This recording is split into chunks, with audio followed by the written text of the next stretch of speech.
Education Commission meeting. We are going to wait a little bit for some of our members to join. They're coming in, so just take a breath, get a cup of tea or something, and we'll start in just a minute.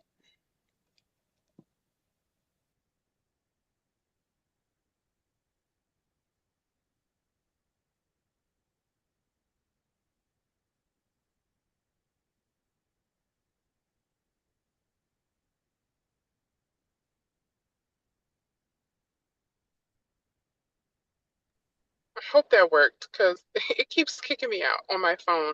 I'm driving to another meeting. I apologize. You're here. You're good. Thank you. Be safe. Thank you. Thanks.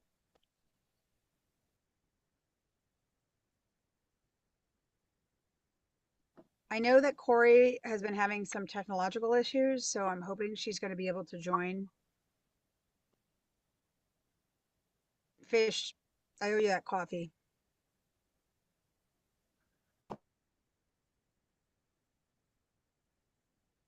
Who's taking minutes if Corey is not taking them? Or is Logging she in. gonna watch the she gonna watch the video and take them?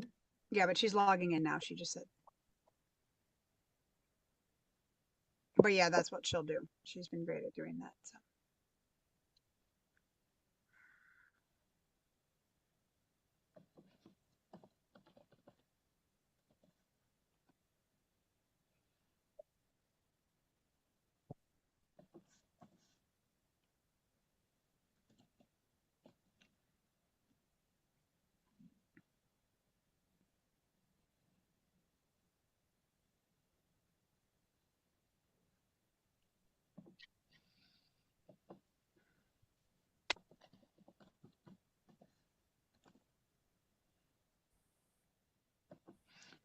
While we're waiting, I just wanted to remind everybody that we do have the Education Commission email address, which is Annapolis Education Commission at gmail.com. Much like everyone else, I think, in the universe right now, my email box is overwhelmed all the time. I read something the other day, yesterday, the day before, that 82% of the emails that people receive are considered spam. And that's how I feel about my email box. But if you send me something to if you send things to the Education Commission Gmail, it is much more likely to be seen as that is a silo and it does not receive 8,000 emails a day like my home email address. Just wanted to throw that out. Great. And you know, if you feel like in serving your constituents, if you wanted to create a Gmail address or something, I'm pretty sure Carrie Berger's not on tonight, but I'm pretty sure that's well within your ability to do so. So like I have one that's ward8aedc at gmail.com or something like that. If you want to do that, if you have, you know, you're sending things out to your community or whatever. So, all right, it is 6:05 and we have 1, 2, 3, 4, 5, 6, 7 of the commissioners online. Jamie is not attending tonight, so I'm going to give it one more minute and then we're going to start at 6:07. It says it's now 6:06, but it's 6:07.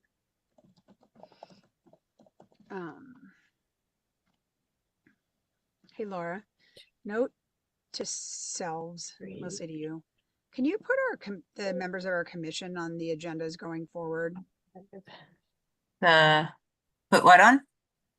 Put on the agendas when we do the agendas. Can you put the members of the commission on there, like the list Just a of list. them? Yeah. Yeah, because when I look them up on the website, it's in some crazy non-alphabetical order, as you'll see when I'm calling everyone's name. There was a roll call document in the Google Drive. I think it's out of date, so we should update that. That's what I always use when I had to That's very smart. Mhm. Because yeah. Yeah, I have no idea what this sort method is, but it's not by ward, not by. AI helped with that, I'm sure. All right. So we will, oh, India's here now too. Awesome. All right. So we are going to start the meeting. Welcome to the March meeting of the Annapolis Education Commission. My name is Jess Packler. I am the chair, in addition to being the commissioner for Ward 8 and the mom of 4 kids in the Annapolis cluster, 2 at A High, 1 at Annapolis Middle, which I'm hoping just be Bates, and 1 at Eastport Elementary in my last year. So I'm just crying a lot after 13 years at Eastport Elementary, which is a very long time. So thank you all for joining us tonight. I really appreciate it. I know everyone is super busy. So I'm going to do a roll call. Let's see, we'll start at the top of this random list of people. Jamie Weaver is not here. Laura Booth, since we have a new member tonight, actually, let's start with Tara. Tara, you are a new member. So if you want to introduce yourself, you're a non-voting member yet since you haven't been sworn in yet, but I want everyone to meet Tara. And then everybody, if you could do a little bit more than just your standard introduction of yourself, just so that Tara gets to know all of us a little bit, that would be great. Sorry, that would be great. All right. Well, good evening, everybody. I apologize for not being in a, in a house. I am a member of several organizations, and I'm attending another meeting for Junior League tonight at 6:30. So that's where I'm going. My name is Tara Wells. I am a resident of Annapolis. I have been in Annapolis for the last 8.5 years. It'll be 9 years in September. Feels like forever. I am not a parent. However, I am an educator. I started my career in education in Anne Arundel County Public Schools at Southern High School back in 2008 for 2.5 years.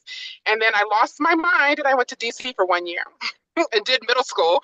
And now I'm in PG County. And I teach in PG County Public Schools at my alma mater, which is Bowie High School. So otherwise I would have been back in Anne Arundel County, but they said they called me home. So it feels good to be home. I also taught in private schools for 14 years at Elizabeth Seton High School. Wow. Yeah, and I feel like as an educator and a product of, PG County Public Schools, as well as teaching in Anne Arundel County Public Schools, that as a person in general, I want to give back to the kids. I was talking to a colleague today, and we both agreed that if you're not in it for the kids, why are you here? So every year I come back for them. I don't do it for myself. I don't do it for the money. I do it for them. So I just want to help in other ways as well. That is why we love our teachers. Thank you for your service. Yes. You're welcome. I also, was an election judge. But that was less important. We thank you for all of your hats. Thank you. Thank you. You're joining a group. You're joining a group of people who wear lots of hats as well. So that's awesome. We're all good, many hat wearers. Tara, can I ask what subjects you teach? You want to guess? No, I'll tell you. Government, social studies, literature. Okay, no, close though, close. So when I was in private school, I wore a lot of hats. So I was teaching math and science, but my certification is in secondary mathematics. So currently I'm teaching geometry. All right. My undergraduate's in mathematics and my daughter is currently taking geometry. So we thank you for teaching geometry. We need geometry teachers. She froze. Hopefully she could hear you. Okay. I think I lost people. I'm sorry. All right, you can tell her again. Okay. My background is math and my daughter is currently taking geometry, and as a parent who is helping her through geometry, thank you for being a geometry teacher. You're welcome. You're welcome. It's unnecessarily hard. And I tell my students that every day, and they're like, why do you like math so much? I said, well, I'm gonna tell you, geometry is second to the bottom.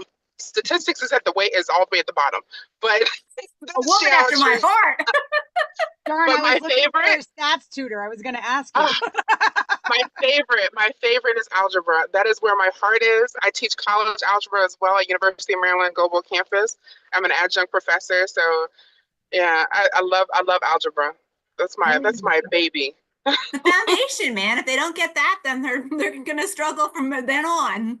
I agree. I agree. But yes, I'm So not Tara, available for tutoring, but I do know a company that I endorse, highly endorse. So so, All so right, Jeff. Tara, Right. yes, Tara, yeah, okay. yes. Why is math so difficult for most students? So, okay, Mm. my personal opinion, from what I've noticed over the 18 years that I've been being a student myself, I didn't like it at first. There was this one teacher who made it fun for me and was like, if, and I say the same thing he said to me now to my students. If you can love it or like it just a little bit after you leave this room, after you leave this class, after you leave this course, whatever, then I did my job. And he, every day I came in there, he had a smile on his face. He was like, this is my jam. And it was pre-calculus of all things. Yeah. And ever since that class, ever since 11th grade of high school, I was like, this is it. And I'll always look back and I was like, well, I was working for the government for 5 years and I said, I'm not happy. And then I realized, I was like, well, when was I the happiest? I was a tutor to an incoming class of freshmen at my college, and I taught them calculus. Mm. And they didn't all place into calculus, but they all placed into where they wanted to place into. And I said, I helped somebody, and I helped them by teaching them math. I said, maybe I should become a teacher. So this is me thinking, in 2003 at the time, well, okay, now, and then I decided to go to school to become a teacher. So I haven't looked Oh, back okay. since. I don't want to look back. This is where I need to be. So, yeah, Well, it's thank you. Okay. because all you need is that one teacher, and that's what I want to be for every kid that I have. So, That's Awesome. awesome. Wonderful. Thank you Yep. very much. And thank you for joining the commission. you're welcome. Thank you for having me. All right. Laura Booth. Hi, I am Ward 7. I am the parent of a 2021 graduate from Annapolis High, and I currently have a ninth grader at Annapolis High who is struggling through geometry. I had a similar experience with math as Tara did, where I did not like it, was not good at it back in the day when math was all memorizing things, and I wasn't any good at memorizing them. And then I too had a teacher who really made a difference, made it fun, but also showed me that math was like a tool that I could use to solve other problems. And then all of a sudden it sort of clicked with me. I also was a math tutor all through high school and college, and then actually into the present. So I feel very strongly about the importance of mathematics, especially algebra, because everything sort of builds on that. And if kids don't get that, then, from there on out, they're going to struggle. So I do think I think giving our students a solid foundation in mathematics is incredibly important, which is one of many reasons why I am on this commission. So welcome, Tara. Awesome. In this random list, I'm next. As I mentioned, I'm Jess Packler. I'm mom of four. I already gave you that whole thing. I also grew up hating math, but actually I did not learn to like math until my son was in second grade at Eastport Elementary. And Mrs. Peabody, they had just brought in Common Core, the new math. And we had what is the new math night? And it was like, oh, I get math now. Like I get it. So I just wanted to give that shout out to Eastport Elementary for teaching me math in my 40s. And I tell my college students that they range from age 17 to 82. I'm like, you can learn at any age. At any age. Any age. All right, Odessa. Okay, good evening. Welcome aboard, Tara. Are you from Annapolis? You say you're from Annapolis? Tara? Not originally. I'm from Prince George's County. I grew up in Bowie, Maryland, but Oh, okay. my stepdad is from Annapolis, and my father currently lives in Annapolis with me too. So Yeah, it's a lot of wells. Yeah. It's a lot of wells in Annapolis. A lot of Yes. wells. I'm sure you know my father. Yes, What's his name? Anthony. What's it about? Anthony. Yeah. I No. can't. No, okay. Anyway, He was- that's Alice. Yep. I never liked math. I never did well in it either. I don't know how I graduated. But I have 3 adult children who graduated from Annapolis High, and I do a lot of community work still. I retired as a substitute teacher from Annapolis High, almost 20 years, and I like working down in the community, and I like retirement. I really do. Hmm. That's awesome. I'm hoping that's me soon someday. Thank you, Odessa. Mhm. And Pam is on her way. She's running late, so we'll skip Pam. She's the another at large. Corey. Can y'all hear me? Can you hear me? Yeah, we can hear you. Okay. Hi, my name is Corey. I'm representative of Ward 6. I currently have a senior in Annapolis High and a sophomore um in Annapolis Evening School. And she will be going to New Village Academy in the fall.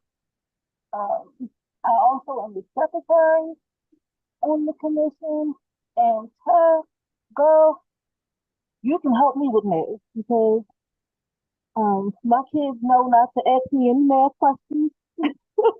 They like, no, mommy, we don't need your help because you're gonna get it wrong. Yep, I like being on the commission, and I'm glad that you're here. Thank you. Awesome. Thanks, Corey. And Janet. Hi, I'm Janet Norman. I'm a retired federal ecologist. So go science, go math. And I was high school PTA president back in 2021. One son graduated from Annapolis High in 2018, the next one in 2021. And I've been science chair, robotics chair in elementary school, things like that. So I'm just happy to be on the commission and help promote policies that give more equitable access to all the resources for our students. Janet? Did you call my name? Oh, okay. I'm Enid Collison Lee. I was a teacher for 41 years. I am now retired and loving it. I had two children that were students in the Annapolis cluster, graduated Annapolis High School. And I can tell you, math, I hated it. But I don't know how many of you remember good old Fred Stauffer. Geometry scared me. I was so afraid I was going to fail. He had such an attitude about geometry, and he had it fixed so that the only way you could fail was if you just didn't pay attention, if you just didn't do the work. And I am forever grateful for him. So I love it when I see his name on that road over there at Annapolis High, because he sure did do me good. That's me too. I'm like, the only way you can fail this class is if you don't do the work. Like, I make it so easy for you to pass. I don't even give tests. It's ridiculous.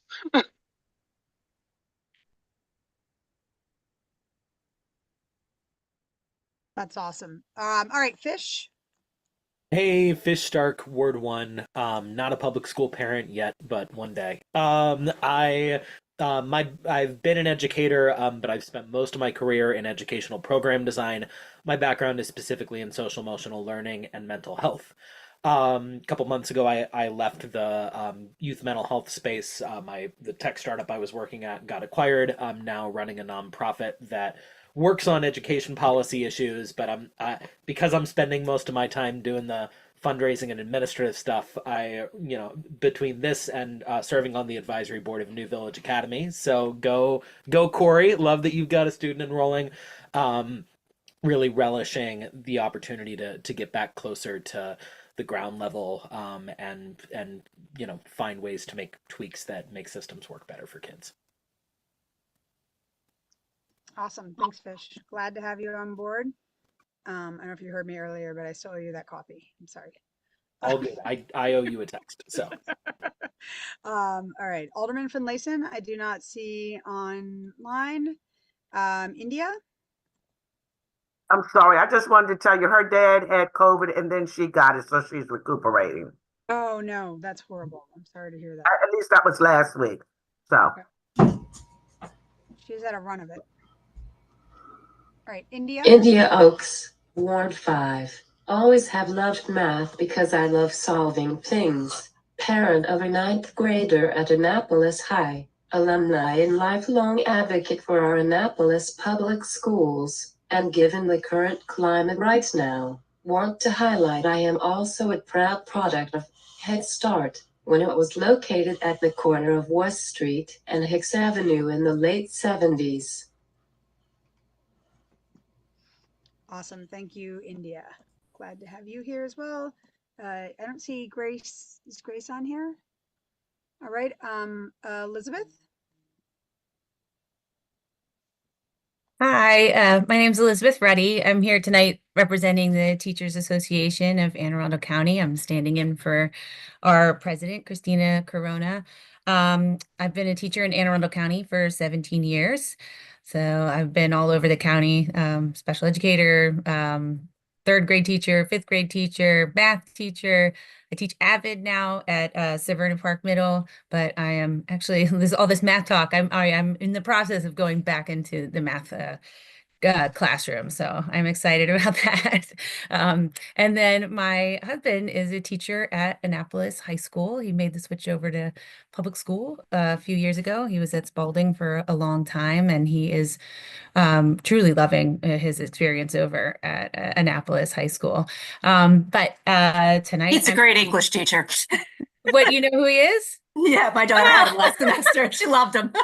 Oh, really? Okay.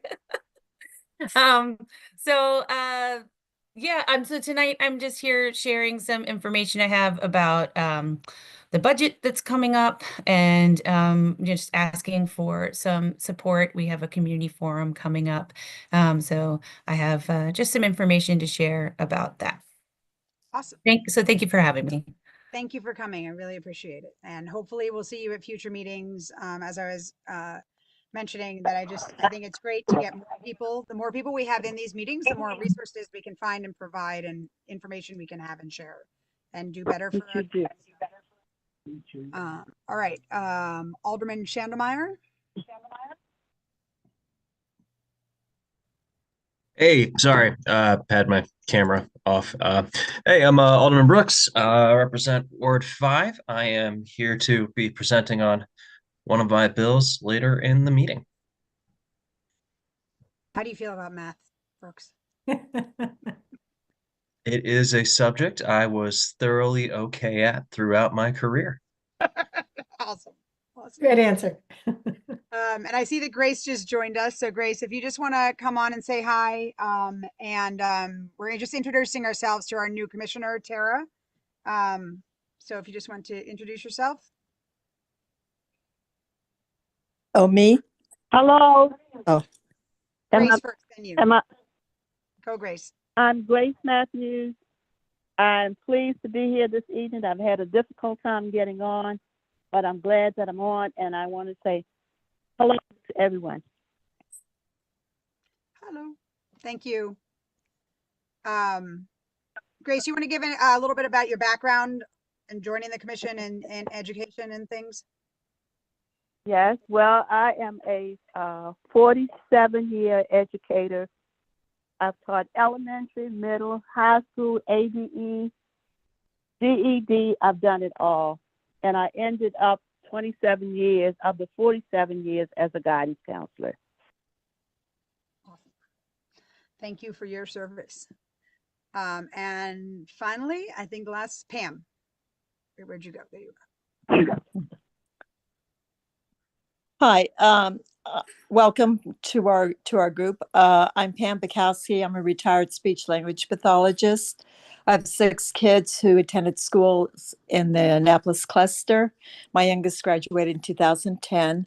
I've been active with the commission since it was a committee back in the aughts. I've also been active with PTA and with TAC. Great. All right.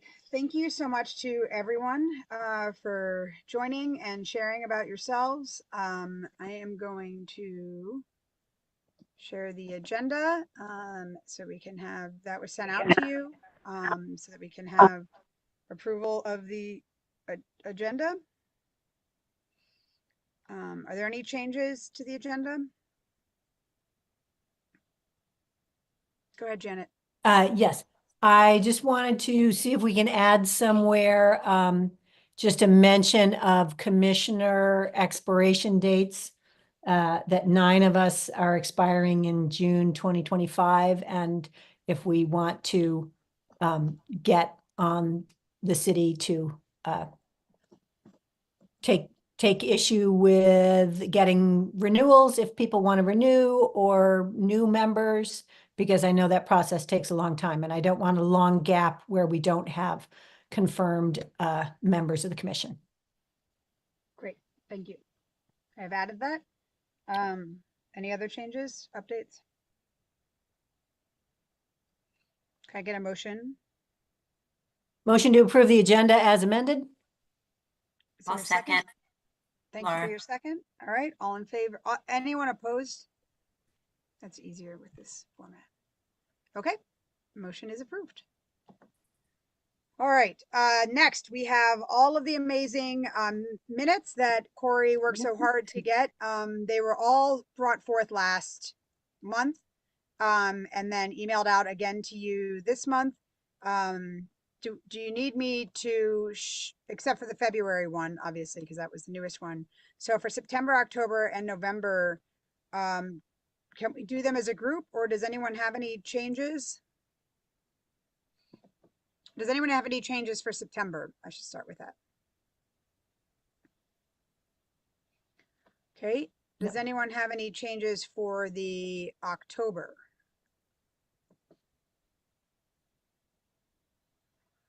Does anyone have any changes for the November? If I can take a motion to approve September, October, and November minutes as a group. I'll move. Is there a second? Second. Okay, Pam, thank you so much. Anyone opposed to approving those minutes? Oops. Okay, great. So those minutes are approved. And then we also have the minutes from February. Did everyone have a chance to look at those minutes? Are there any changes? I didn't have a chance to look at them, but I didn't attend the meeting, so I'm abstaining from a vote. Okay. Any other changes? Any other comments on it? Otherwise, I will take motion to approve February minutes. I'll move. Second. Second, Pam. All in favor? Or anyone opposed except for Janet, who's abstaining? Okay, great. All of our minutes are approved. Yay, Corey, celebrate. Yes, and thank you to Corey for the tremendous amount of effort she's put getting us all caught up. Can we make sure those get promptly to Hillary to put up on the commission webpage along with the agendas? Because I know she often does it only at the end of the month. Yeah. So if we don't get it to her in the next couple days or next day or so, she won't do it again for another month. Yep. Thank you. Great, thank you. All right, is there any public testimony? And Elizabeth, that's not you, because we have you in the agenda itself. So is there any public testimony? Is there anyone, Josh, waiting in the wings? I see an unknown phone number. I see also a Ms. Mesa Frank, and yep, that's it. Let's let Mesa, well, let's let them both in. And then if we need to block the unknown phone number, because I know how that can be when you're joining. Let me just see if they want to do public testimony. Otherwise, then they can be moved back to attendees. Unknown phone number. Are you here for public testimony?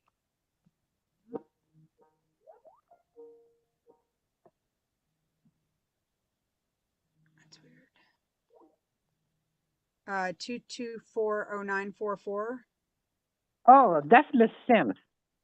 She probably doesn't want to, have any thing to say. She's just listening in.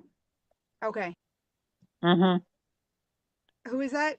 It's Miss. Linda that worked at the house. She's still kind of like substitute I at didn't the hear high what you school? said. I just didn't hear what you said her Oh, name.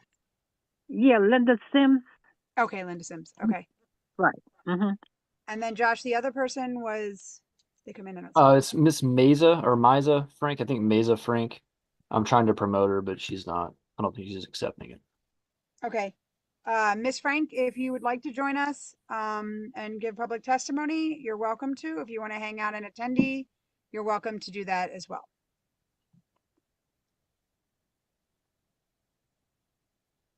Okay. So we will move on from public testimony into redistricting phase 2. Sorry, I apparently have 87 children tonight, not just 4. So if my head just explodes at some point, I'm really sorry. Laura, do you want to talk about redistricting right now? My brain is not. Are you okay to talk about it? Okay. So we are entering into phase 2 of redistricting. Last year, the school system redistricted the upper half of the county, and so that recommendation was made. I think now they start next year, right? Because there's a year delay, right? Or did they start in the fall? I'm having a mental blank here, but they approved it last year. And so I think it goes into effect this coming fall, correct? I think it went into effect. Is it in effect now? Okay. I knew there was a delay. We're doing great here today. But at any rate, the county is now embarked on redistricting the lower half of the county, which it includes the cluster of Annapolis. And then it's us, Southern, South River, Broadneck, Crofton. I'm forgetting somebody. But and there is a possibility that some of the schools or people along the borders between the southern half of the county and the northern half of the county may end up getting redistricted twice. But they have promoted or they have published on the website the let me see if I can bring it up here. They have a page that gives us a pull up the website. How about that? Here, that's okay. I can share. I got it. I would have had it up. I had my PowerPoint up. Come on. All right. So they have the this is on the AACPS website. They have the comprehensive redistricting process, and they talk all about what it means and how it goes. And then they have an actual website to see the different scenarios. So they talk about the two different what happened in the northern half of the county, if you're interested. And then down here, it says click to view scenarios and leave comments by May 1st. Or May 1st. And so this is what the redistricting website, here, explore these scenarios. Oh, deadline extended. Okay, May 15th. May 15th. I thought it had changed and I was reading it. And I thought is that right? I'm not sure why that kind of goes. That's interesting.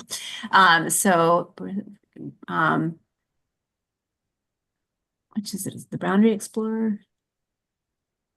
Okay, the Boundary Explorer here brings up, and you can actually look at each of the scenarios. So you can say, for example, high school, and they show you the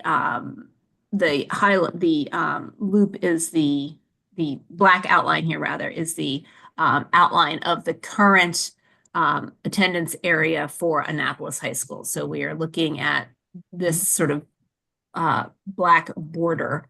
Although that's interesting. Oh yeah, this area, this is the carve out here that currently goes down to South River. So then they have 3 different scenarios. So the scenario 1 for high school would leave the students that are currently attending in the Riva area would leave them. What is the name of that neighborhood? Cape St. John? Gingerville. Gingerville, thank you. Yeah, leaving Gingerville down at South River.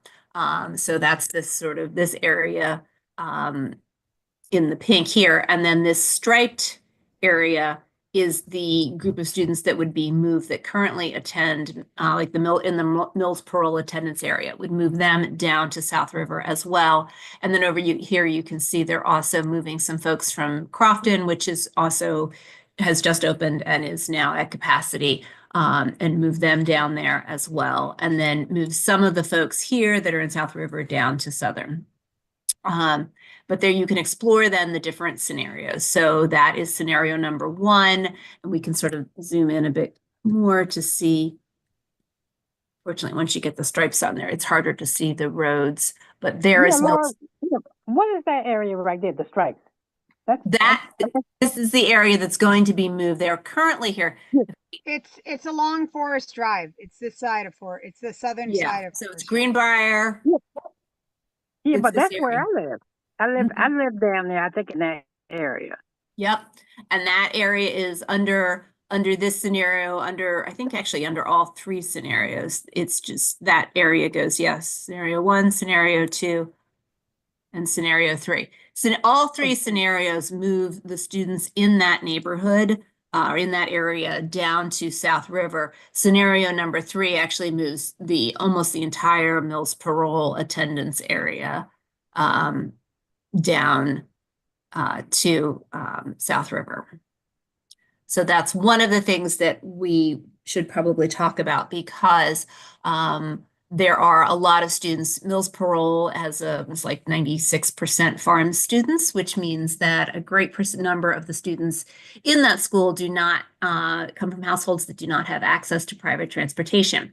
So if those students are, instead of attending the high school that is here, having to attend the high school that is down here, where there is no public transportation, then that is going to reduce their access to sports, other extracurricular activities. It also will impact the family ability to participate in things at the school, like parent-teacher conferences, attending performances, things like that. Anything where the families might want to go down, like for not only would the students have difficulty participating in sports, but for parents to go down to see their students compete in a sporting event becomes harder if because there is no public transportation between here and there.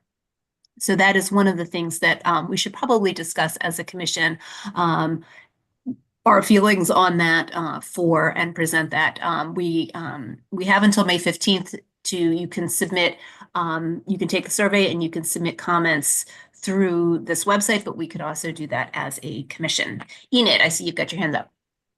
Yes, I was surprised to hear you say that when the last 2 meetings we've been discussing the lack of transportation and availability of Annapolis High to people right here in Parole. So, I mean, we're working on that. The city has said that they have this on-demand service that is supposed to cover. No, I think, Laura, I think her point was that if we can't get kids to Annapolis High School, how are we going to get kids to South River, right? I mean, that's the problem. Like if we can't transport kids to Annapolis High School in our own peninsula, how are we?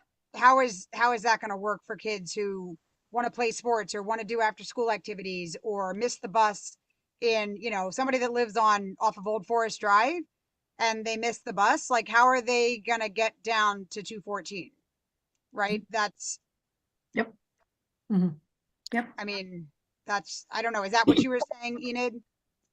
Yeah, yes. Yeah, I was saying that, but also I don't, to say it sounded like she was saying that they have availability of transportation in Annapolis. We have a possibility. I think we've been working on this. We've been having a possibility for 3 years.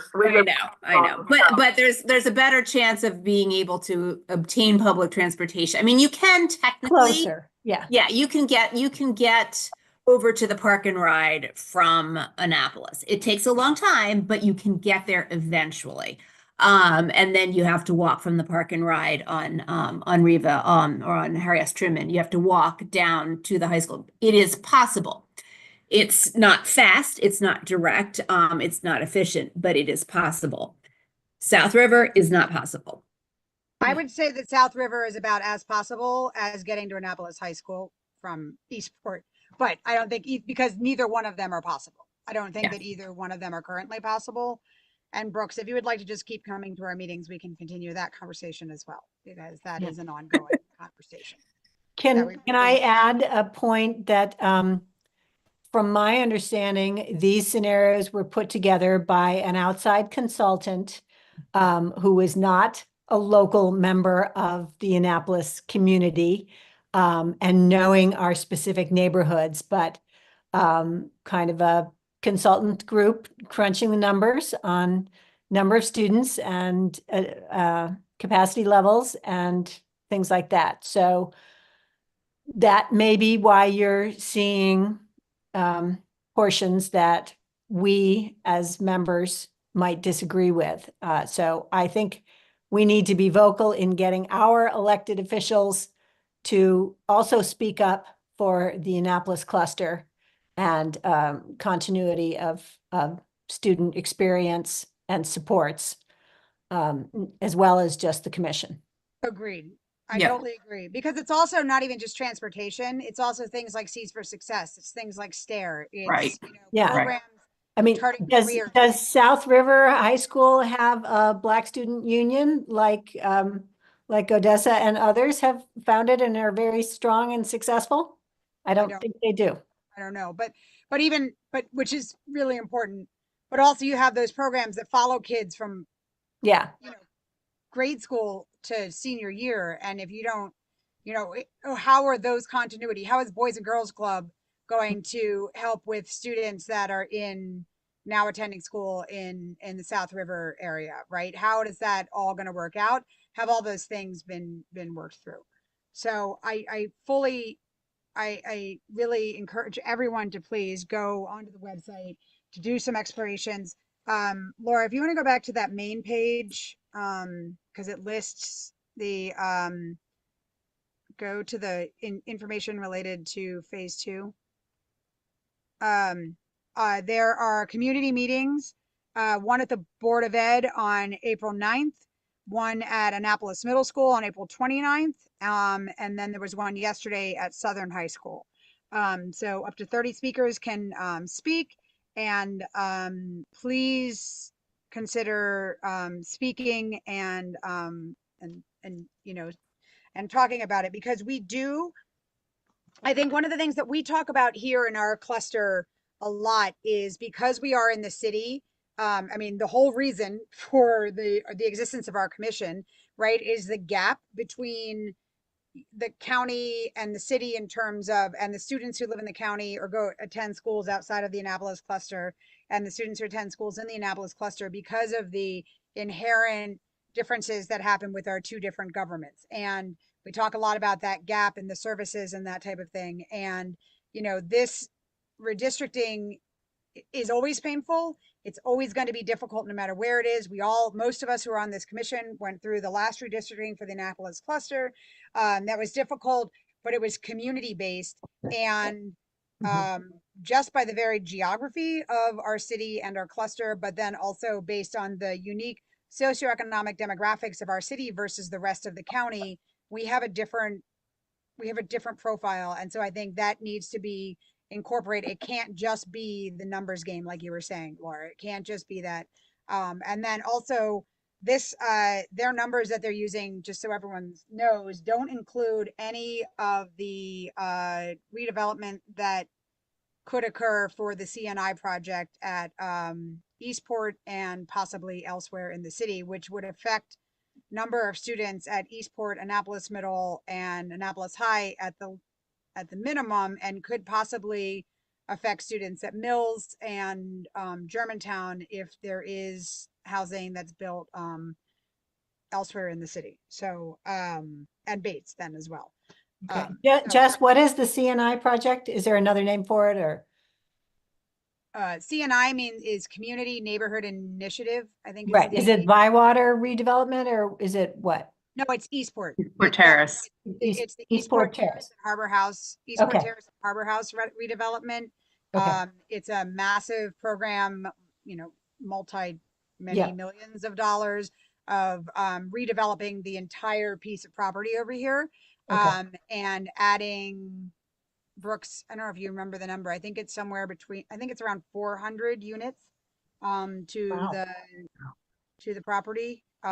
Although there's a possibility they could add those units, some here and some somewhere else if they find another parcel of land within the city to add more units. And then there is also the Bywater redevelopment, and then there's also the redevelopment of Tyler that just started being discussed too. So there's a lot of redevelopment that needs to be included, but the CNI project in particular is a almost doubling of the number of units in Eastport if it sticks to that framework. Wow. And so, Can I ask, as someone who is not yet convinced that this redistricting that's been proposed is a bad thing, for a couple of reasons. Like I think all the reasons that folks have mentioned are negative externalities, but we're also talking about moving kids from an overcrowded school to an undercrowded school, and we're also talking about taking kids from a school with the highest level of concentrated poverty in the county and from a largely low income neighborhood and moving them to a school that's that has lower levels of concentrated poverty, and the data shows that kids do a lot better in mixed income level schools. Like what is the alternative? Because Annapolis High is overcrowded. So if those kids were to go back to Annapolis High, do we have to expand Annapolis High? Do the kids who currently are do some of the kids who are currently districted into Annapolis High that have to go to another school, and which school? Like it doesn't seem to me that we can just put those kids back into Annapolis High without either shifting other kids out or an expansion. Right. I think there are a few options. I think there's some movement of students at the northern end of the Annapolis cluster that could go. I think that is one of the discussions that I've seen, like up on above Rolling Knolls. Some of those could go into like they could go to, what is that one? Or Crofton. Yeah, is this whole long skinny guy, is that the formerly Old Mill, but Is Severn Run or is it Severn Run? Is the Severn? Oh, you know what, here, let's see if I take this off. Can we see? Okay, Laura, while you're doing that, I'm going Severn to talk to Fish's point. Fish, first of all, Annapolis High is a mixed income school. So if you go there, you have a full range of socioeconomic levels. You have the highest number of magnet programs in the whole county. So there are already benefits of that type of philosophy going on at Annapolis High. There's also the concentrated supports at Annapolis High for low-income students and ESOL students and others that you may not have at the other high schools.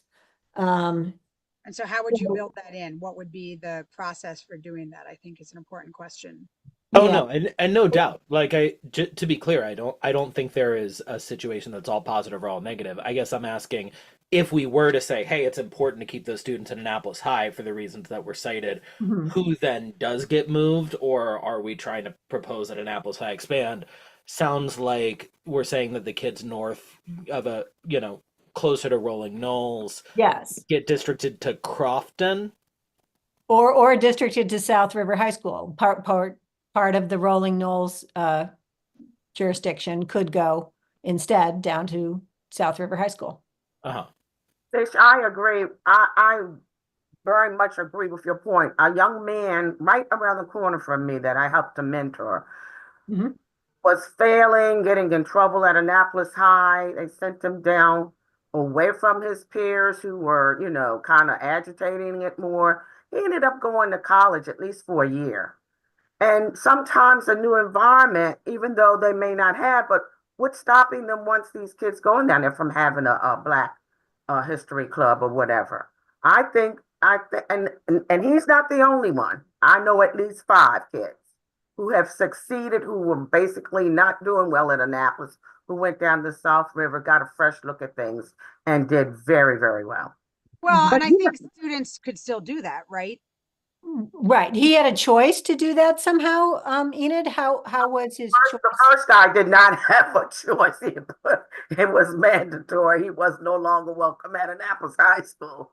Okay, so that was a school-based decision that but it was best for him. I'm just Right. saying what Fish is saying. Sometimes a new environment can make you see things differently. If you have peers and you all are on the same plane, sometimes different peers will impose different possibilities for you. Yes. Oh, 100%. But probably I would opt for like, we would hope that, first of all, students can also choose that when they choose to apply to magnet programs, or they choose for disciplinary or other social emotional reasons to apply to go to other places, versus it can also be destabilizing to then be stuck in a community that, you know, doesn't understand you, you're separated from peers who support you and other things. So, But this, yes, but this is not the first time that the kids were redistricted down to South River. When I first came back to Annapolis, that area was going to South River. which area? Mills Pearl? Yeah, Bywater kids. I know for sure Bywater. I don't know just exactly what, but they were attending South River High School when I first came back to Annapolis. So, but how many seats will that take away from Annapolis? Is that going to be the final? You know. So the numbers are all on the website. It has all the projected things. So the 2033 projected enrollment for Annapolis High School is 2,200 students, basically. And that's as it is right now, 2,200 with 2,075 seats. But the other thing I think that's important to discuss is, well, first of all, no matter what happens, we do have to ensure, you know, things like the Panther Pantry, things like that. We do have to ensure that our Annapolis students who are going to South River, if they get moved there, do have access to the same supports and everything else, and that, like Boys and Girls Club and transportation, all of those things. But also, I think we need to recognize, and right now is a hard time because who knows what funding's going to look like and everything else. But Annapolis High School has not been touched really by renovation in a really long time. We have an entire row of portables where you know, a small addition could be put on, you know, an extra building that could be put on, that could be either a magnet center, or it could be a freshman center, or it could be you know, I think there are different things that we need to think about just in general, because when you look at, you know, some of the decisions that have been made, Old Mill Middle North, when they looked at it, they're designed for replacement. Mead High has a modernization coming up, you know, or yeah, Mead High has a modernization. Old Mill High has a modernization. You know, and where is Annapolis on that list, regardless of whether we move kids or not? And also, if it's not on the list, why is it not on the list? I think those are all things that need to be discussed. We did have a big modernization with the addition of the PVA and ROTC wing of the school. So we've had more modernization when Speaker Bush was able to direct state money. So I think it's probably unlikely. It didn't increase our capacity, I don't think. Yeah, it did. It did. Like 100. It did. It did increase the capacity from something like, you know, 1,750 to a higher number. It definitely did. Okay. Is there a workshop? She was asking, do you have the part that shows the enrollment, you know, what do they call that? Maximum enrollment. State enrollment facility. What is it? Right. SRC, state Rated capacity. State rated capacity. Right. And so we can see how each of those plans affected. Like if we did plan 3, how many? Oh, they do have that. It is in the presentation. So you kind of have to go through it, but they do talk about I don't know if they have they had specific. I thought they did have it in the one when they launched it. Projected state view projected capacity figures. Yeah, it's not in the enrollment. Yeah. No, this is as it is currently. And so you do see that like Annapolis High, for example, is slated to be 105% utilize. Oh no, wait, that's our enrollment this year, the 2199. Laura, go to the map that you had open. Yeah. And I just want to talk about this for like 3 more minutes because we do need to move Oh, on. here we go. If you click on it, yeah. Yeah.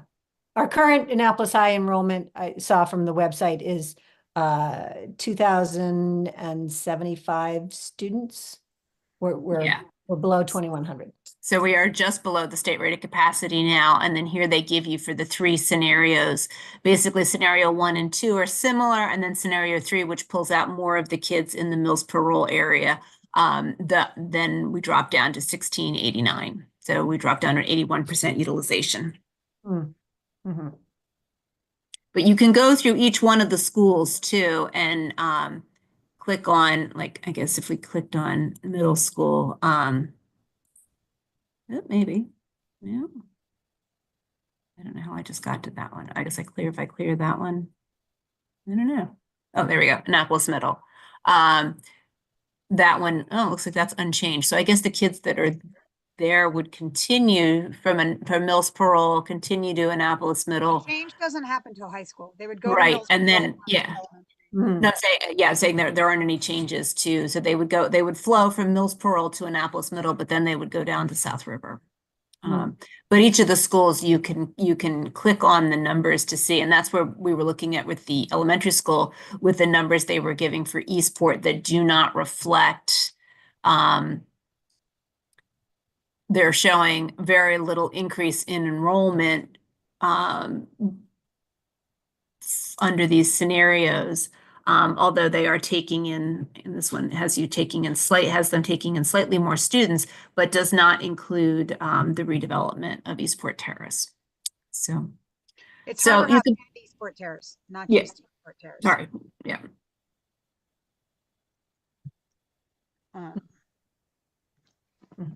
Okay. Yeah, so I definitely please go and search that, search through that, play with the numbers, play with the different options, and put together questions. We can, if you want to submit questions if you want to send questions to our email address, we could send a whole list of questions from the commission. We could do that, because I do think this, affects our cluster heavily. So I think it's important. Okay. We are going to move on to Brooks 0125, expansion of childcare options in Annapolis.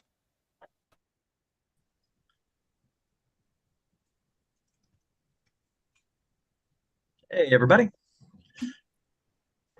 So, just since our last meeting, some updates for folks. It did get its hearing in the Planning Commission, and in rare form from the Planning Commission, they actually very quickly voted and approved it.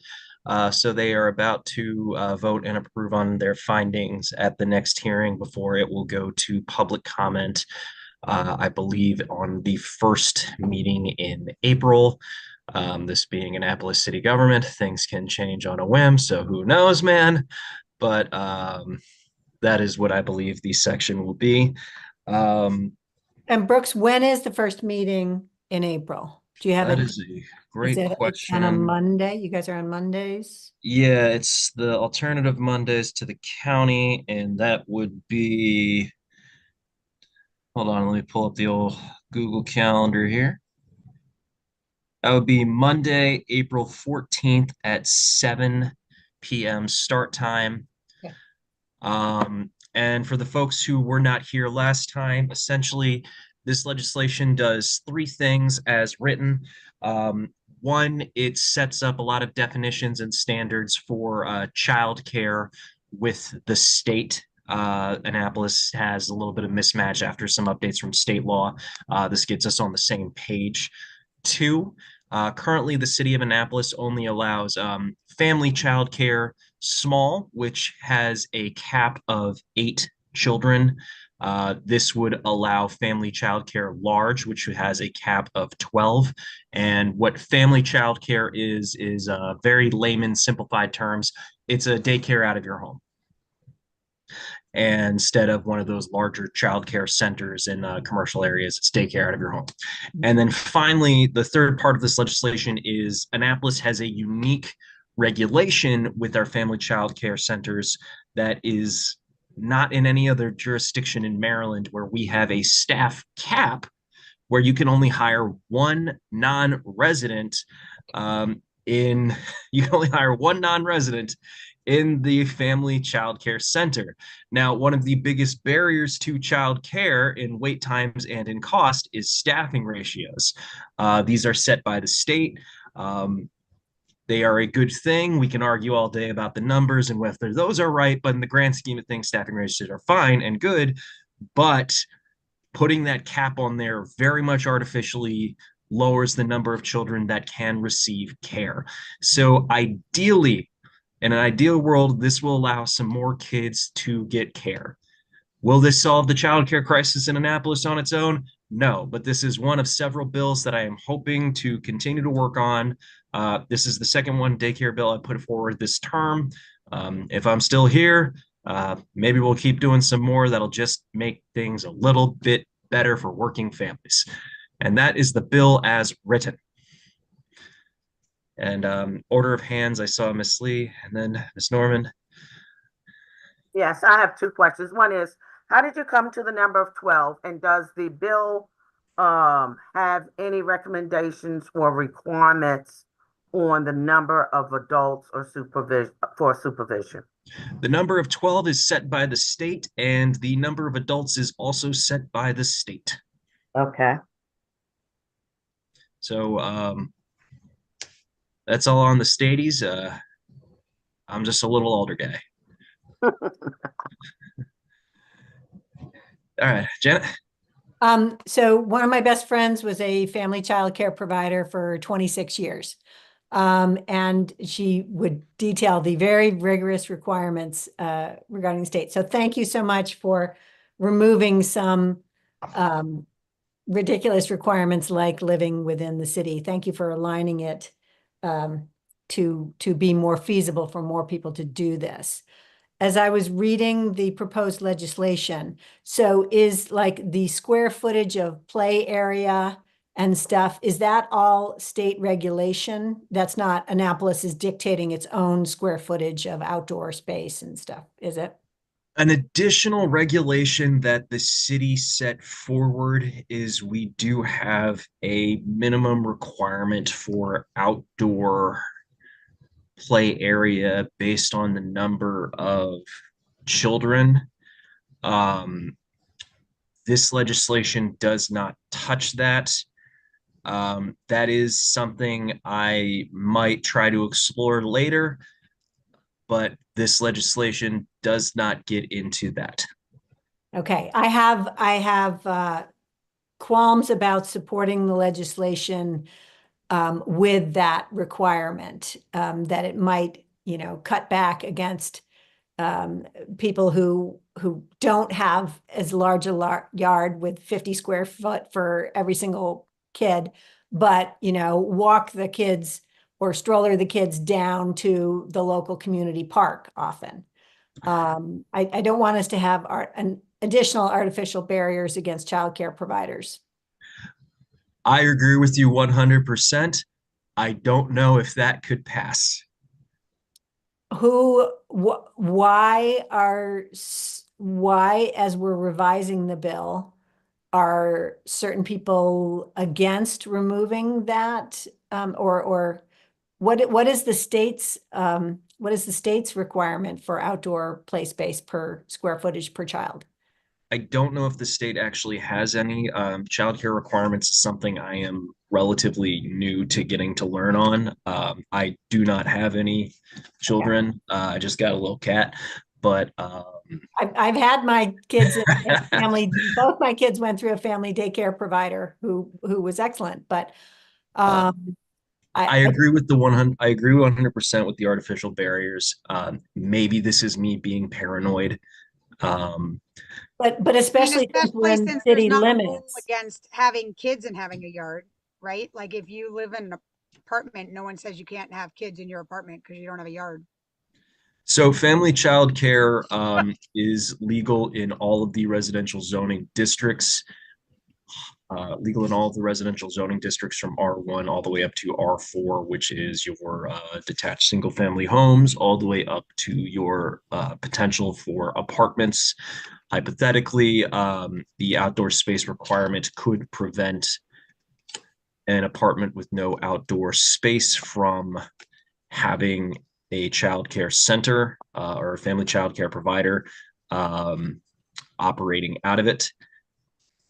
Mhm. Mhm. I Especially am since we are the city, constrained by land area. People have smaller parcels than, Davidsonville. And it's developments like where I used to live in the Preserve at Quiet Waters, whatever it's called now, um, where they didn't plan in, great amounts of community space. And is community space even qualify for if you have a townhouse and you don't have a yard, does the community space qualify or not? according to city code, in this hypothetical situation, I don't think it does. Mhm. I agree 100% with what you are saying. Mhm. I am very happy to try to tackle that at a later time. But when I brought up some of the individual extra requirements that the city has, that one had the coldest amount of support. I'm not saying that was a Mhm. no from people, but Right. What? I'm trying to do what I know can pass And Right. Brooke, you're final. you're a little bit of an expert on trying to thread that needle. Right. But Just to could clarify, public so testimony help? Sorry. that I'm sure this bill does not impose new or expanded requirements on the amount of backyard space, No, right? It just keeps the existing ones in place. correct. Okay, so not an additional, but we agree we agree it's too much, but it doesn't stop us from amending it down the line, and it doesn't make the problem worse. Correct. There is no new barriers being put in place by this legislation. Um, this lowers barriers for more families. And Cool. I just wanted to make sure I was getting that.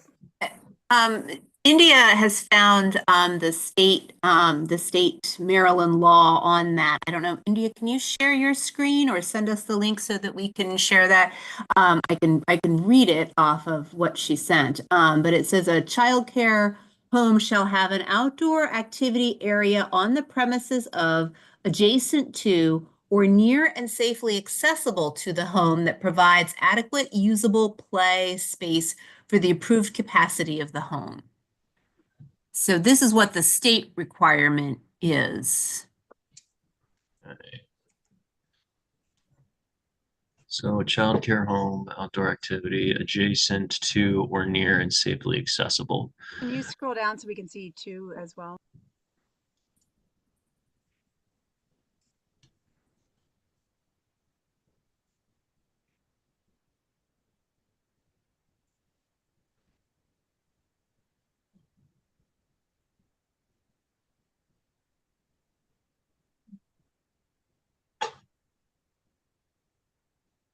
So maybe we could re-examine the wording of the law and give it the flexibility that the state law provides. I am actually happy to explore that as an amendment. Thank you. I'm happy to explore that as an amendment because I do understand where you're coming from. Also 75 square feet. And I'm trying to find the city code for what we require. If you'll indulge me here for a moment. Sure. I think it was 50 square feet. I read Yeah. in one of the revisions of the thing. Yeah. Daycare.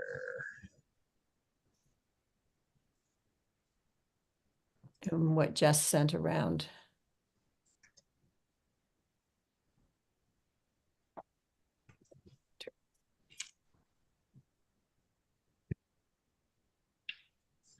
Daycare group, there shall be 37.5 square foot, and daycare family.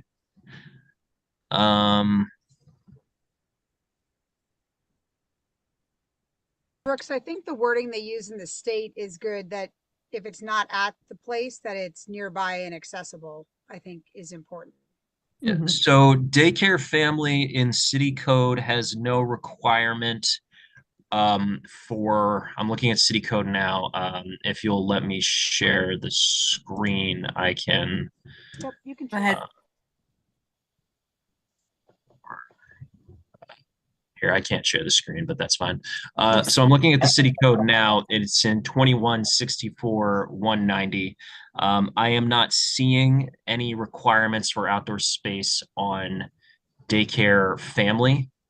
So that actually might be in line with the state's definition then for going into that. In daycare group setting, there is a city code requirement, and this is 2164-200. There shall be provided 37.5 square foot of usable outdoor recreation area for each child that may use the space at any one time. So group is a facility, a business. Yes, facility. group, correct. So I'm not seeing any in the home. So I guess this would still allow us to use the townhomes and apartments, and smaller spaces would not get caught up in that. So that is good to know. As I said, I am still learning a whole lot about our childcare regulations, both state and locally.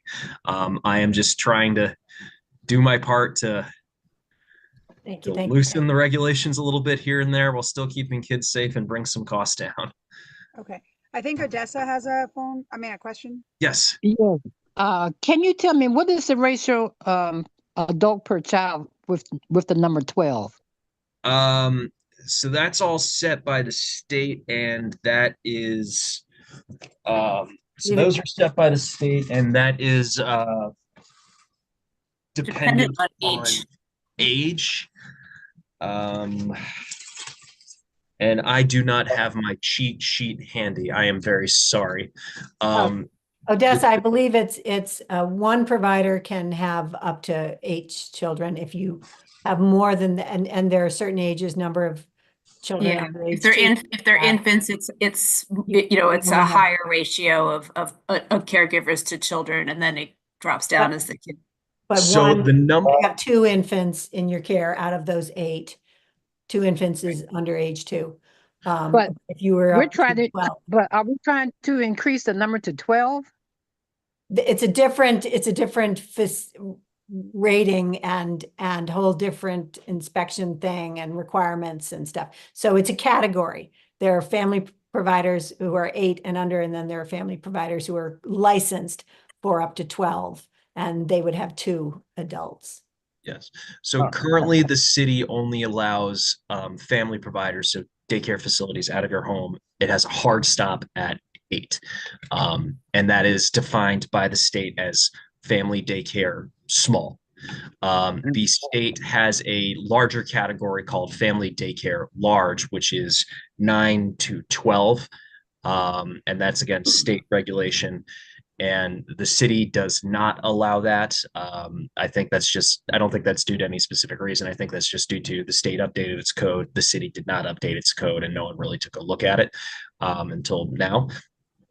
And so this legislation legalizes that family childcare large. So now family childcare centers have that option if they so choose to.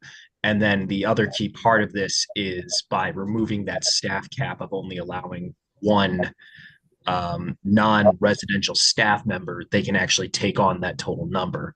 And one of the staffing ratios that does stand out in my head is infants. And that was actually one of the inspirations for doing this because while I do not have kids, my best friend does. They have a 2-year-old, and she's my goddaughter, and they're talking about childcare wait times for that, or costs are over a year, and they cost as much as their mortgage, and it's one adult to 3 children. And so even under the family child care small, you could not, with that staff cap, have up to the maximum for family child care small if you accepted 2 infants or toddlers, which is 1 to 3. So these things, these regulations, they just prevented you from being able to really give the maximum amount of children care. Okay. Can I suggest, I know we do have other things on the agenda. Can I, if we wanted to make a motion, can I suggest we make a generalized supportive motion of the concept of revising the rules? And as this becomes amended, that I would propose a motion that the Annapolis Education Commission is supportive of reviewing and revising the child care provisions of city code to encourage additional safe care providers within the city. That sounds great. Brooks, just to confirm, then you'll be voting on it at the next meeting, is that correct? It will just be up for public comment at the next meeting. It still will have to go to, I believe it's only going to the Rules and City Government Committee. It may also go in front of the Housing and Human Welfare Committee, but the committee process will be what it is. Okay, I so do believe it'll probably go through each of those within one meeting because it is a relatively simple right. bill. The last daycare bill went through very quickly once it finally went in front of the whole council, and then it'll go in front for the So do you whole, think May? probably end of May, beginning of June for final vote. Perfect. Yeah. So I think if we do Janet's now and we can submit that for the public comment period, and just, I mean, we're the commission, but also public. And then we can, if once the more fleshed out bill, once it's gone through all the processes, we can bring that back up and then bring that for discussion as well. Then. Okay. Okay. So I have a proposed motion submitted. We've just had discussion. Is there a second? Sorry, I forgot this. Is there a second for the proposed motion? I can second. Do we have, did somebody write that down as you were saying it so that we could repeat it before we vote? I started to write it down, but then Janet was talking too fast for my writing. But Okay. I can, let's see. Janet, do you have the? I don't, because I made it up on the spot. So it was, I'll say the Annapolis Education Commission supports the review and revision of city child care regulations under code to improve access to safe, quality childcare. Okay. Janet, I mean, Laura, you still? I'm typing. Do you want me to share my screen? I was just going to ask if you still wanted to second that motion. Yeah, I'll second it. I wanted everyone to be able to see it before we voted on it. So Thank you, Laura. sorry, I wasn't fast enough to get word up when you were talking the first time. Okay. Any discussion? Do we want to include the the number of the ordinance in here, or is this enough to submit under the public comment, Jess? I think for the general public comment, this is good. Okay. And then we can pass something again after we move on to, if they get closer to the actual vote. Yeah. Okay. All right. I second this. All right, then we need a vote. Any discussion? I mean, do we want to comment at all on this proposed revision specifically? Do we want to say like we think the the current state of the bill is a positive step forward on this front, and so not tying ourselves down to whatever it could become with amendments, but say in addition to saying we're open to considering changes, say the changes that we currently see seem like the right direction. I hate to get into saying it's positive if then amendments are coming that we haven't heard from the rest of the public on, like, hey, we really need X, and that might affect our thinking. I would say that we welcome this review and revision for improving access to care. And then we can certainly pass another motion when it comes up for vote, saying that we support, and by that point, we'll also know. have, We'll know we'll know amendments. exactly what's in what amendments and such of, how it shakes out after the public comment. If they make other amendments, we can say at that point that we support specifically. Mhm. Yeah, that Before makes we sense. move forward, Josh, can you make sure that Grace is let back in? Because she's a commissioner, needs to vote. Sure, gotcha. Yeah. Oh, you want me to be on? Okay. Okay, there you are. All right. Can we vote and Okay. All in, or does it need to be roll call? No. I'll just do roll call since we're all, okay, Laura, Aye. Janet, Aye. Odessa, Goodness. Aye. Enid, Aye. Pam, Aye. Corey, Aye.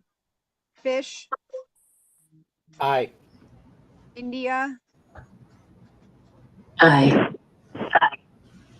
and Grace. Aye. Great. I didn't miss anyone, right? Everybody kept jumping around. I really need that roll call. Okay, so the motion, and I am an aye also. Motion passes unanimously.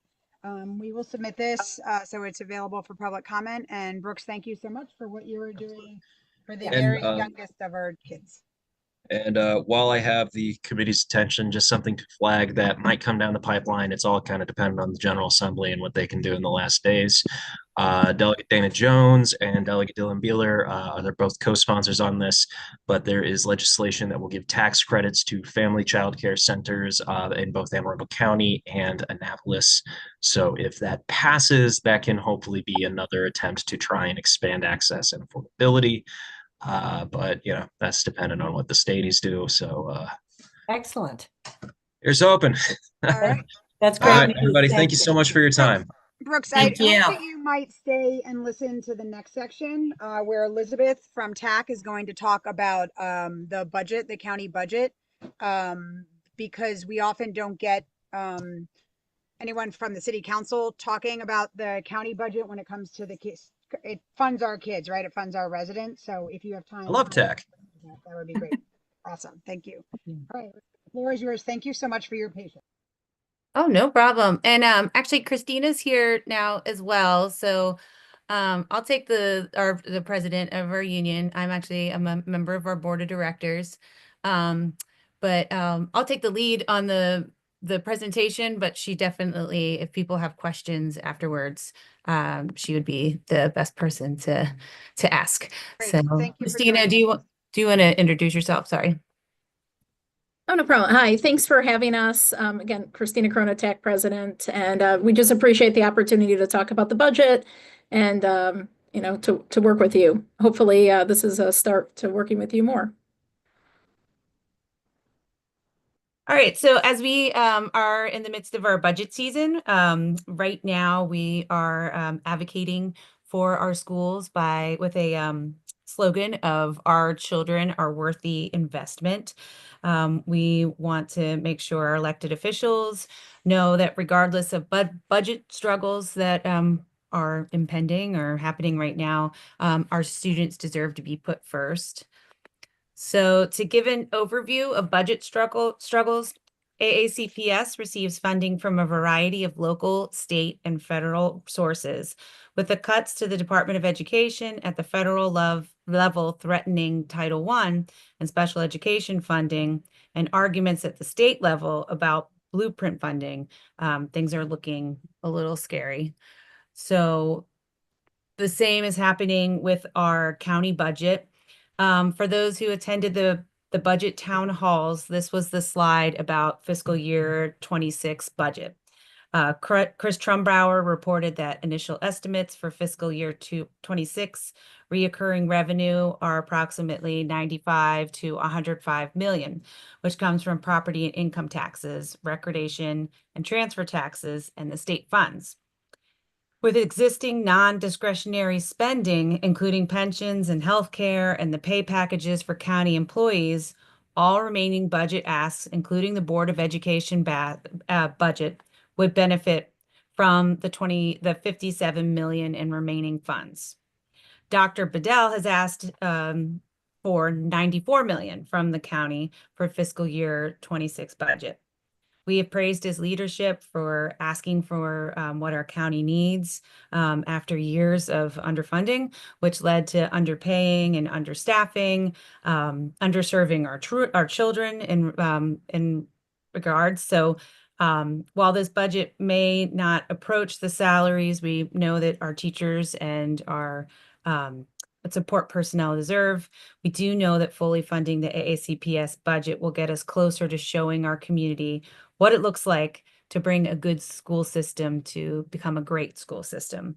So as you see, that $57 million is far under the 94 million requested by Dr. Bedell, which doesn't include any of the Board of Ed's amendments that were made recently, or any funding for libraries, community colleges, or other departments. So how do we prevent additional cuts? We don't say all this to scare you, but we just want to identify all of the students, staff, and schools that are most vulnerable in this current moment to identify who needs our help first. We know there are thousands of people in the county who are at risk of losing their jobs. Medicaid funding is under threat, and other changes are out of our control. We say this to give you information that will inform you on what direct actions you could take to possibly help, because what's more important than to ensuring our students have access to a safe place to learn. So it is true. We are worried that there will be cuts at the local, state, and national levels, but how do we prevent that? We want to make sure that our priorities are heard. So here are some of our main areas members from our unions have identified as key to ensuring that public education profession is one that aspiring educators can choose now and into the future, and one that retains our current dedicated staff, allowing us to provide the supports our students need to become lifelong learners, wages, staffing, and extracurricular activities. Overall, the funding in these categories shows that the staff the respect they deserve, and helps us keep them in the county and gives us the ability to continue serving our students. So here's an action that we are asking folks to take, and that hopefully some folks here could today. We are hosting a community forum tomorrow night. It will be with TAC, SAAC, and ASME, the unions that represent our teachers, our social workers, our counselors, our secretaries, assistants, custodians, bus drivers, and cafeteria workers. It is being held tomorrow from 6 to 8 at Severna Park Middle. And there will be a panel of school staff speaking directly to some of our council members who will be there. And there will be additional actions that folks can take to show that they are allies of public education. So that QR code on the screen, if you are able to attend, you can RSVP there. And then in addition, if you aren't able to attend tomorrow, we do have a petition that we have been circulating for a while and would love if people signed that as well. So I guess if anybody has any questions about anything, Christine is here. She can answer them for you. Janet, Just keep an eye Yeah. on the time, please, at 7:30. Yep. So thank you both for being at the town hall, at, Annapolis High when County Executive Pittman had that, and thank you for speaking up for our teachers. I was there as a former PTA president. Mary Grace Gallagher was there. Fish was there, very eloquently speaking. What I would say right now is, it's a little bit of a misnomer to say Dr. Bedell's budget, because his budget proposal is only one to the Board of Education. So the only school budget that moves forward or is acknowledged is the Board of Education's budget proposal. So if you can qualify and repackage that wording, that's what's going forward. Some of us in the Annapolis cluster have a problem with the communicating the full funding of the Board of Ed budget, because we do not agree with the use of the security screening mechanisms being proposed for all the county high schools that were added by the Board of Ed. And we would rather have that be sent in by taken care of with mental health professionals that we have been asking for at Annapolis High for the last 6 years since I was PTA president. So that's important to us. I sent around to our whole commission the Johns Hopkins School of Education book on safety and security within schools. And they do not recommend these AI screening tools at entrances of schools as like very high false positives, creating an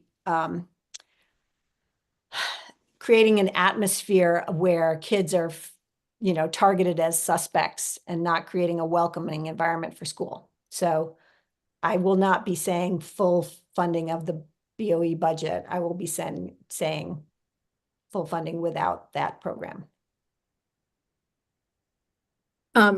Just so, point taken about, it's not really Dr. Bedell's, it's the school board's budget.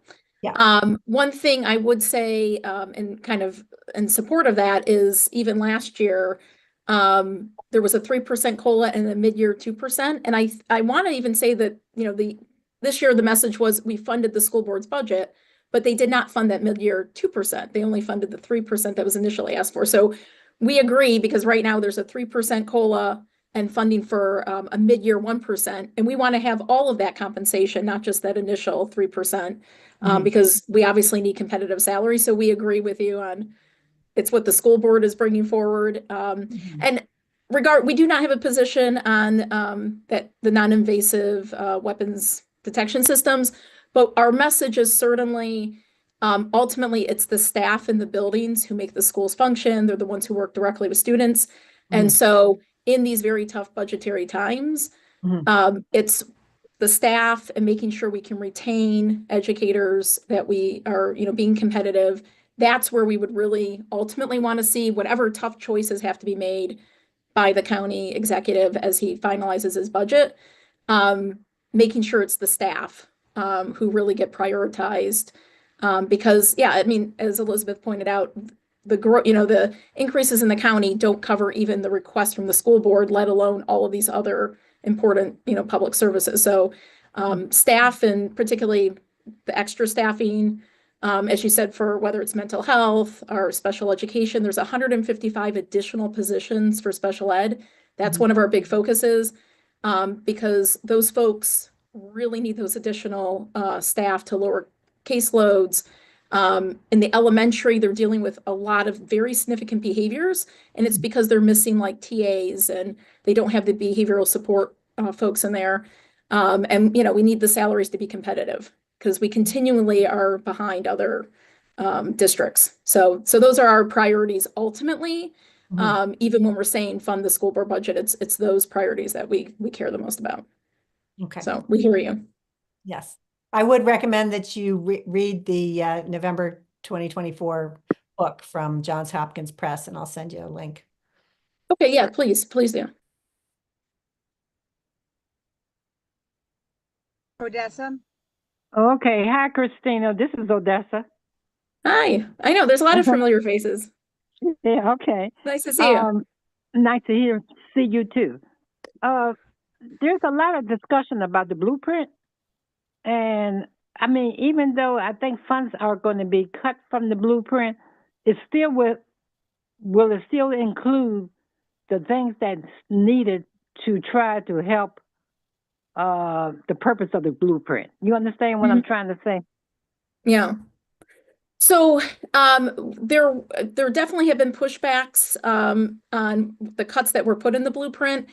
Right now, I mean, we don't have a lot of the details of where things stand because the House put forward something that would have rolled back some of the cuts that were being proposed. We did a lot of lobbying every Monday night. We were there along with a lot of other folks lobbying on that. So the per pupil funding, some of that is supposed to come back. The community schools funding, my understanding, some of that's coming back, but I don't know what's happening on the Senate side. And I think right now there's a lot of, I mean, as we speak, a lot of negotiations. So, please keep, reaching out to your elected officials at the state level because none of that's decided. But on the House side, they did roll back a lot of those cuts that were happening. The main cuts that were still there were for the collaborative planning, which would have helped classroom teachers to get more planning time, which obviously we're not happy with, but keeping the community schools funding going, and those were a lot of the other important things. But it's not decided yet. So elected officials at the state level still need to hear people, and especially on the Senate side, because that's where things haven't been finalized. And then they obviously have to reconcile whatever comes out there. But at least on the House side, a lot of the protections and pulling back those cuts happened. So I wish I could be more specific, but I think they're like right now making those decisions. So, keep reaching out. Okay. Thank you. Yeah. Yeah. Great. Thank you so much. Enid? Hey, Christina, how you doing? Good. How are you? Okay. So in light of what Jen was talking about, the study at Johns Hopkins, et cetera. Yeah. However, there must have been a push or something by the staff or some, I mean, he does a lot of research on what he does. So can you tell me what your feelings are or portray to me what you feel the teachers in Anne Arundel County feel is better for them as far as those what are they called? The scanners. I mean, we all know that more human touch in mental health is better. But in light of, one of my ex-students was just killed last week. Oh, okay. I'm sorry. So we need to be practical. How do the teachers feel? So, I mean, as I said, we don't have a position, but I think some of the questions we have, originally they wanted to pilot it because, I mean, and actually I think our, student member of the board asked good questions. Being a high school teacher myself, you have multiple entrances. Are these at every single entrance? Then, when these go off, some of our questions, who are the staff who are, identifying, going to these students? Who's the one when something gets triggered? Do they have the staffing? How does that even? So, I mean, I think there's a lot of unknowns, and the idea of if you're going to have it at least piloting, the fact that they amended it to expand it to all the high schools, which it is a significant expense, when we're still trying to get the funding for staff and we're trying to get the funding for increasing our, salaries to be more competitive. And especially, our very, low wage workers, they're trying to raise to $18 an hour for the Unit 3, who are like our food service workers. We have, TSAs who don't get paid a lot. Yeah, I mean, I think, everybody wants security, but I think, exploring and saying, is this the actual way to do it? And is this effective? I think we want to make sure that what we're doing is actually beneficial. And so, as I said, we don't really have a position on it, but I think there's a lot of unknowns and a lot of questions. And if you're going to invest a lot of money, you want to do that if you know it's actually something that's going to work and be worthwhile. That would be mine. Christina, can you answer a question that we've had, which is if they fully fund the budget, including that $2 million, and then the school system decides not to use the 2 million for those, can they move that money to be used for something else, or how does that work? Only within one of the 14 categories of spending, probably. Like there's a silo for school security spending or something. There's 14 categories of budget spending for the school budget.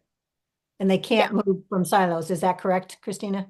Yes, that's right. Because they have to approve fund transfer. The county council has to approve fund transfers if they have to move out of one budget category to another. So yeah, that's exactly right.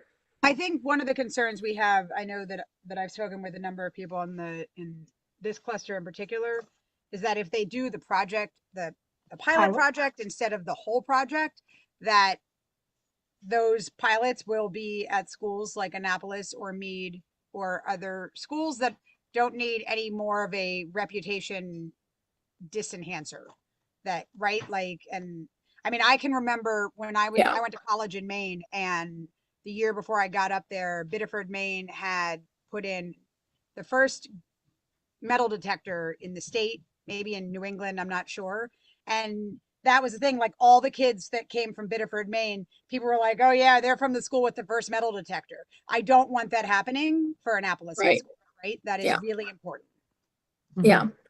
No, I think that's a big concern. I mean, I've taught at Annapolis, I taught at Meade. And again, yes, those are not schools that you want to have that stigma of doing that. And if anything, I think that's part of the reason they were like, well, let's just do it all of them. But again, we don't know if they're going to work. And now you've invested a lot of money. And so, yeah, how do you, and so part of it is like, yeah, what would be the process if they narrowed it back down? So you could actually test it without putting some stigma on schools. I definitely understand that. Well, I really appreciate you being here to share all this information. One of the things that I wanted to point out a few slides back on the right side, there was just so people are we're talking about all the different I think it was like probably slide 4 maybe or 5, but no, maybe it was where it had the extracurricular $76,668 to compensate for overnight staff and planning for Arlington Echo visits. This is something that directly affects our cluster. Our cluster our students are far more likely to not participate in the overnight program at Arlington Echo than students anywhere else in the county, except for perhaps maybe Glen Burnie Elementary or a couple other high Title I schools, because staff currently are not compensated for doing overnight. And in order to do the overnight, you have to have a certain number of volunteers, and schools in the Annapolis cluster, schools that have the demographics of a Title I type school, schools like ours, tend to have less parents with resources and availability of doing things like spending the night at Arlington Echo, right? So if you have, we all know if you have shift work, if you have whatever reason it is, you don't even have transportation to get to Arlington Echo. So this is something that we have been asking for at Eastport Elementary for as long as I've been at Eastport Elementary, because I would say that in the 13 years that I've been at Eastport Elementary, we have done overnight twice. And there are other schools that do the overnight program at Arlington Echo every year. And the thing about it is that kids in our cluster are much less likely to be able to go to overnight camps on a regular basis outside of the school system. So really having that overnight experience at Arlington Echo is so important and so crucial. It's important and it's crucial for everybody. And it's an inequity that it's not offered equally to all students in schools. So I just wanted to point out that one piece right there, because I think it really is an important piece that people don't really think about. It's one of those things like you don't know what you're missing until you don't have it, and it's really important. So I just want to throw that out there. And please fully fund the budget. Got it. All right. I just went ahead and signed the petition. Thank you for being here, Christina, and sharing this out. I'm notwithstanding Jan's comment, I also think that the I mean, I functionally think that we're throwing money into a hole by investing in weapons detection technology that's either not been proved to work or been proved not to work, when we know what has been proved to work is investing in violence interrupters and investing in counseling. But you know, that aside, I think I think it's important overall to send the message that we support what TAC is advocating for, which is higher wages for our educators, especially for the lowest paid educators, and making sure that I mean, this doesn't get anywhere near what we need, but we get at least closer to the staffing we need and deserve. Is that a motion I hear you putting forward, Fish? Oh, gee, what would the motion? Motion to what? Sign on to this and say we support it? That we support fully funding the budget. Yeah, I move that we support fully funding the budget, and I would be open to the idea that we submit a separate thing saying that we don't support the whatever new tech it is. I would, okay, discussion, if you're entering discussion. Need a second first. Okay. I'll second. I can second. I second your motion. Okay. Discussion. I can't go with the original motion saying fully support the Board of Ed's budget with that weapons detection system.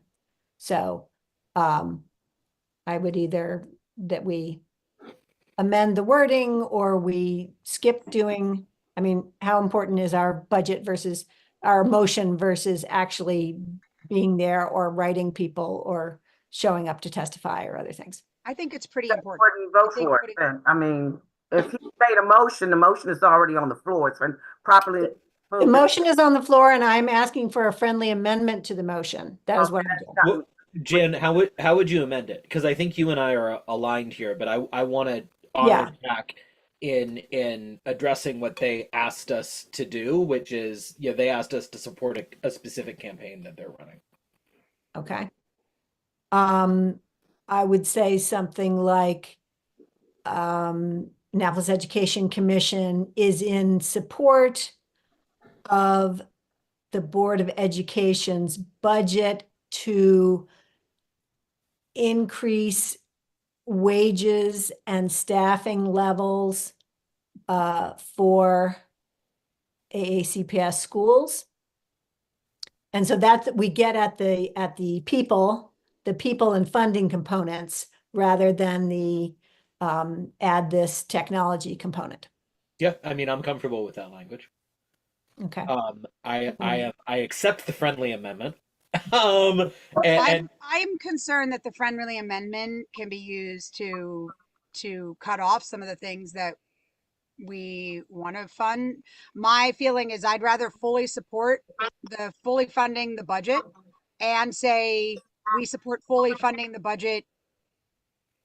We do not support the implementation of that or send a separate amendment that says we don't, because I'd rather, if they're going to fully fund something and put $2 million, even if that $2 million is in safety and security, and that means that we can put counselors that are dedicated to safety and security, or we can't put personnel. We can't put personnel in facilities, equipment. I thought it was in safety and security, which is separate than facilities and equipment. Counselors are not safety and security. Why don't we just say that with the exception of, we fully support the Board of Education budget with the exception of whatever does it have an official name? Yeah. The weapons, the expansion of weapons detection technology or something like that. The expansion of What's it called, Christina? There's a name. Experimental technology in security detection. So moved. Okay. Well, let's get the right wording. Okay. Okay. Yeah. Is in full support of the Anne Arundel County Board of Education's budget. Is in full. I'm trying to type this with the exception of. With the exception of the experimental security experimental security detection. I'm trying to find the name of the program. Can somebody type it and put it on the screen so I can make sure? Hang on, I'm doing it. Laura's doing that. Okay, thank you. Yeah. And then I'm sending it to the I'll send it to you, Corey, and I'm sending it to the Education Commission's box too. But with the exception For of, the Anne Arundel County Board of Education's proposed budget, with the exception of, not proposed budget, some adopted budget. Of the non-invasive weapons detection systems. all right, adopted budget Adopted budget. with the exception of the non-invasive. Weapons I liked detection. my wording of experimental security detection But that's system. not what it's called. It's called a non-invasive weapons detection system. Sure. Do we want to add something that says we urge the county to utilize those funds for mental health and Mental health and counseling support. Empirically proven strategies to reduce violence, such as wait. We use the county to use those funds instead for empirically proven strategies to reduce violence in schools, such as mental health. Reduce violence in schools, such as Mental health supports. Fish, while she's writing that, do you want to pull your initial motion and then reintroduce this motion? Yeah, I rescind the original motion, and I move to introduce the language on the screen. Jeff, excuse me, do I put the rescind in the minutes? What's that, Corey? Do I put the rescind in the minutes? Yeah. Okay. You Yeah, could just say Fish introduced a motion that was rescinded and then introduced this. Commissioner Stark and introduced. Okay. So the Annapolis Aren't you in like in a movie?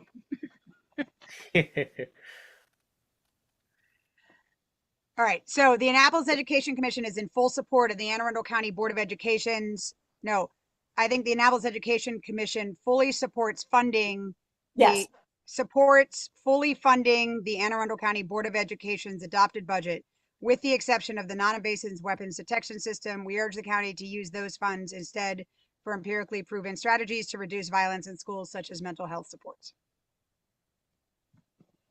Can we say personnel and supports? Because I really want to get to people.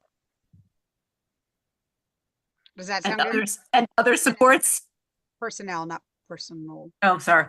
And do we want to mention the Annapolis High social worker in here? Because I know that was brought up over email. Or is that spell personnel? Ticky tacky. I think they can't do specific schools. They can't direct where the positions are located. That can only be done by the superintendent. So can we say this is especially critical given the need for an additional social worker at Annapolis High? I encourage that language. All right, this is especially, say that again. Critical given the need for an additional social worker. Additional social workers. We need more than one. At Annapolis. Only 2 countywide. If we can get one, we'd be lucky. There's only 2 additional. Fish, is that the motion that you are introducing? I am introducing that motion. I will second that motion. Fish, may I add a word? And when you say such as mental health personnel and other, you said something about proven supports, or you said and Enid, we do have the proven word up on the line before. So proven strategies like mental health personnel and other supports. So the final motion is the Annapolis Education Commission supports fully funding the Anne Arundel County Board of Education's adopted budget, with the exception of the non-invasive weapons detection system. We urge the county to use those funds instead for empirically proven strategies to reduce violence in schools, such as mental health personnel and other supports. This is especially critical given the need for additional social workers at Annapolis High School. Okay. Laura, can you put a comma after budget? Fully funding the Anne Arundel County Board of Education's adopted budget, comma, with the exception. It's not adopted, it's the 2026 proposed budget. Okay. Okay, thank you, India. So even though the Board of Ed has adopted it, it's still the proposed budget. Got it.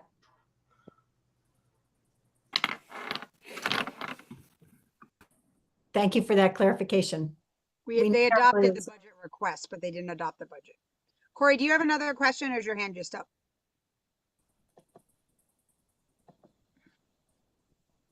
I need to put my hand down, sorry. Okay. Awesome. All right. Does anyone have any other discussion or questions? Also, can you repeat the wording for the exception? With the exception of the non-invasive weapons detection system?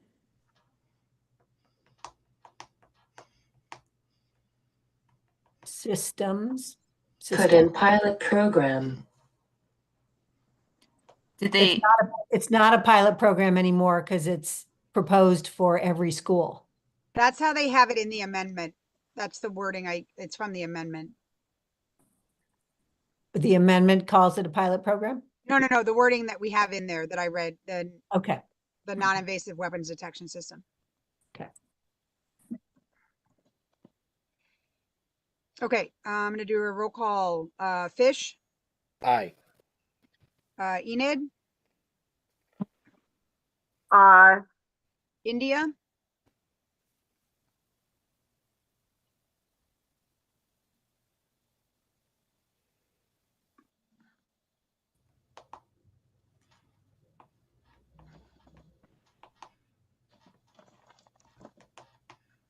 Aye, but I will confirm wording.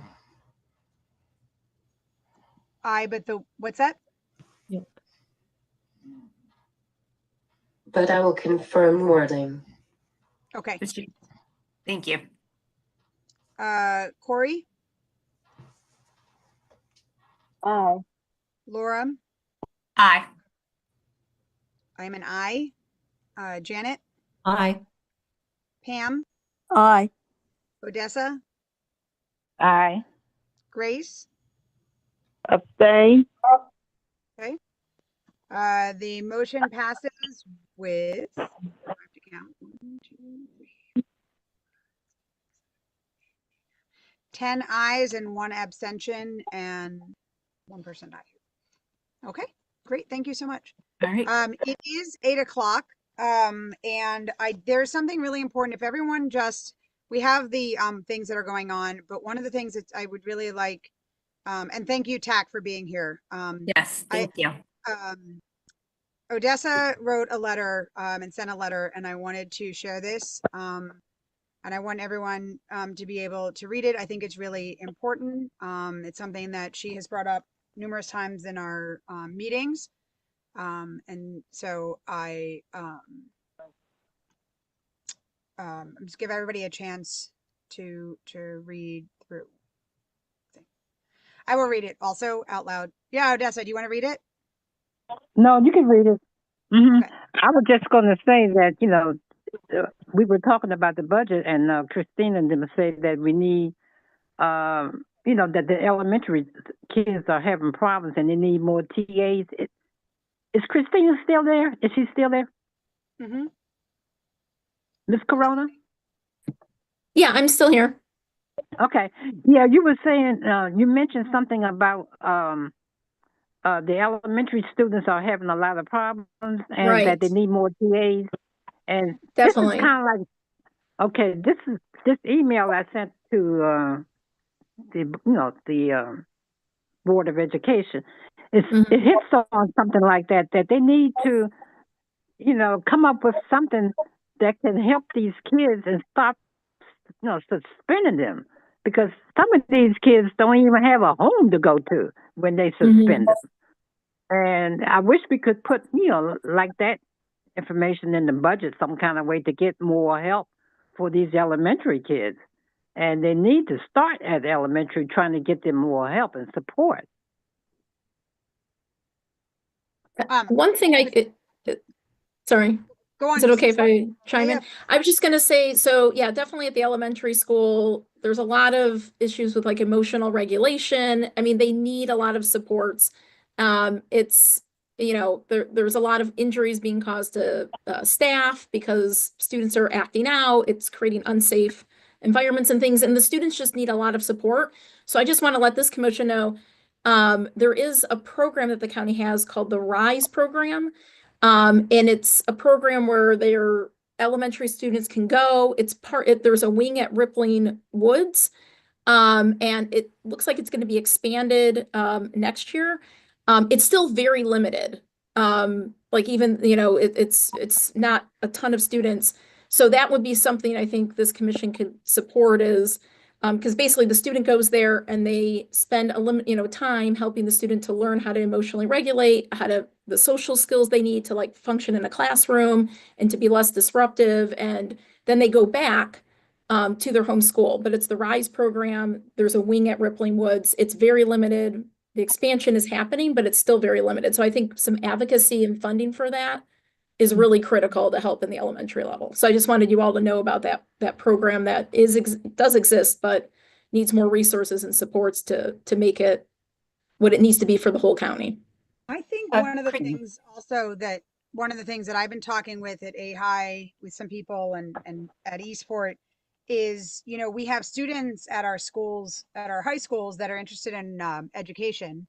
And then we have all this need for, TAs and those types of things. I know there is currently a student at Annapolis High who went to Eastport and who is now coming back. I don't know if she's like has classes just on the A-days type thing or how it works, but she is coming back and working as an assistant she's not officially a TA, but she's working as an assistant in the classrooms at Annapolis Eastport.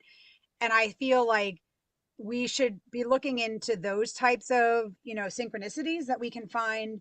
It's the same thing that I was having that conversation with Arlington Echo about how they're having a really hard time finding staff to work, during the day and the, the volunteers. And is there a way that we can get these kids because the other thing is that if you're not interested, right, that's one of the whole things about having experiential educations and things like Cat South and that type of thing is to keep people interested. And if you have people who are interested in education or who are interested in whatever it is, how can we, maybe look to our own students in our own community for creating some of those things to both build up those older students and support those younger students. So I just want to throw that out there. We have a lot more things on the agenda also. Yeah. Do you want to read this or? Yes. So the mission of AACPS is to nurture and educate all. Is that happening with the Black students of Annapolis? As a very involved community activist, I am seeing the results of the miseducation of African-American students in Annapolis every day. On a daily basis, I see parents that I taught at Annapolis High School having no skills to pull themselves out of poverty. My daughter, who resides in Prince George's County and also attends schools in Prince George's County, once told me that she was glad I didn't raise her in Annapolis. She successfully attended college and received a Doctor of Optometry degree.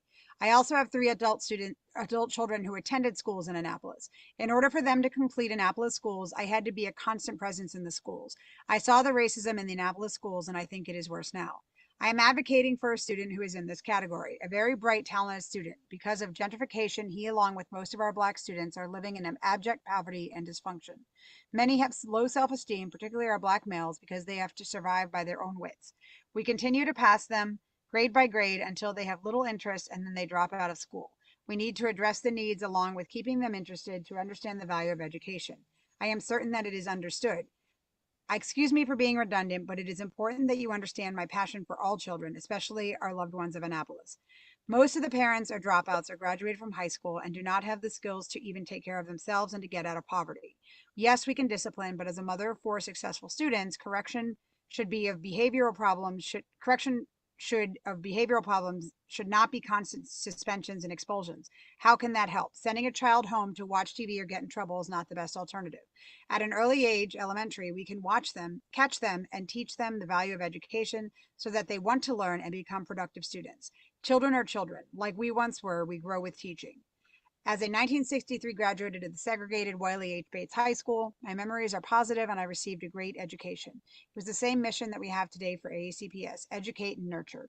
But I don't believe that is happening with our children of poverty in Annapolis. So as the world today is spiraling out of control, can't we find solutions that deal with the malfunctions of a depressed society? All children, as the mission states, deserve nurture and education. For years, I've advocated for the children of Annapolis. I have seen the manipulations to appear all as well. Please stop blaming the children for a screwed up world and let's teach them life skills and love. We need to stop teaching like we were in the 1930s. What good is it to keep suspending until they drop out? Most will either go to jail or be killed on the streets, and then we blame the victims again. As professionals and we are visionaries. We can find new ways to teach and to nurture. New techniques can be done. We are better than this. Nelson Mandela says you can the soul of a nation, see the soul of a nation on how the children are treated. Or was that Gandhi? Please contact me if you have more clarification. L. Odessa Ellis. Thank you, Odessa. And listen, I haven't heard a word back from the board, so I guess they're busy with the redistricting. Well, I think it's really strong. One of the things that I wanted to bring up is that there is a program, there's an organization that works in our county called Empowering Minds. And they have, I was looking at their program the other day, and they have this program that they're doing in Baltimore County. Wait, is this the right? Yeah, no, not care. The Targeted Life Skills Program, or they're doing it in Baltimore City, I think. Empowering Minds Targeted, I make sure you see that one. Sorry.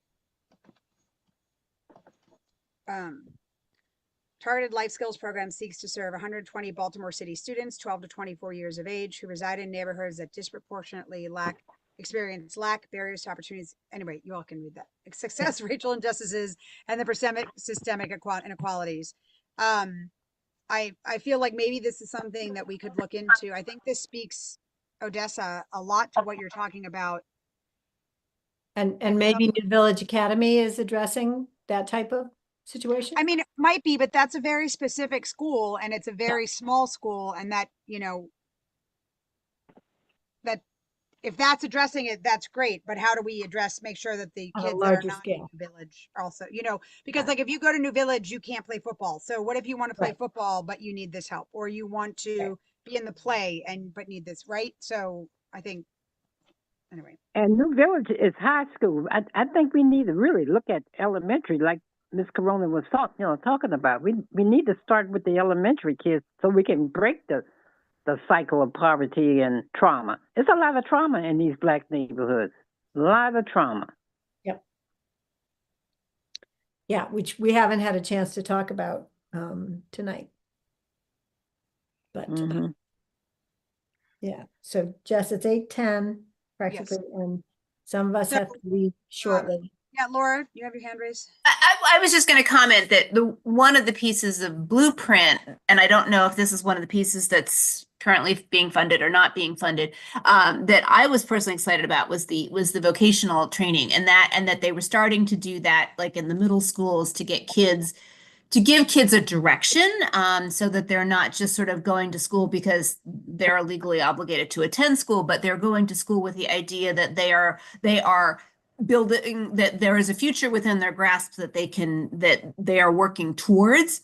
And I don't know what the status on that is, and that's something I guess we should check into with the state budget, to make sure that the funds that are still in place for those pieces, because I think especially for our community, that was one of the pieces of Blueprint that I was really thinking would help the students in Annapolis who are going to school but dropping out and don't have anywhere to go after that. Thank you, Laura, for that comment. But it's a wonderful letter. Thank you for writing it, Odessa. Oh, okay. Enid? Odessa, be sure to let us know if you get a response. I'd be interested in knowing what it is.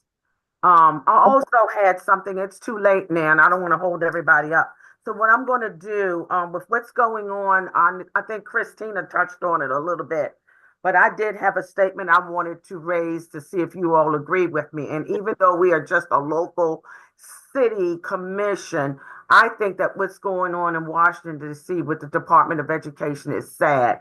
And so I had that the Annapolis Education Commission would like to express our disapproval of the attempt to dismantle the Federal Department of Education and the impact it will have on our students, teachers, special education students more specifically, and public education at large.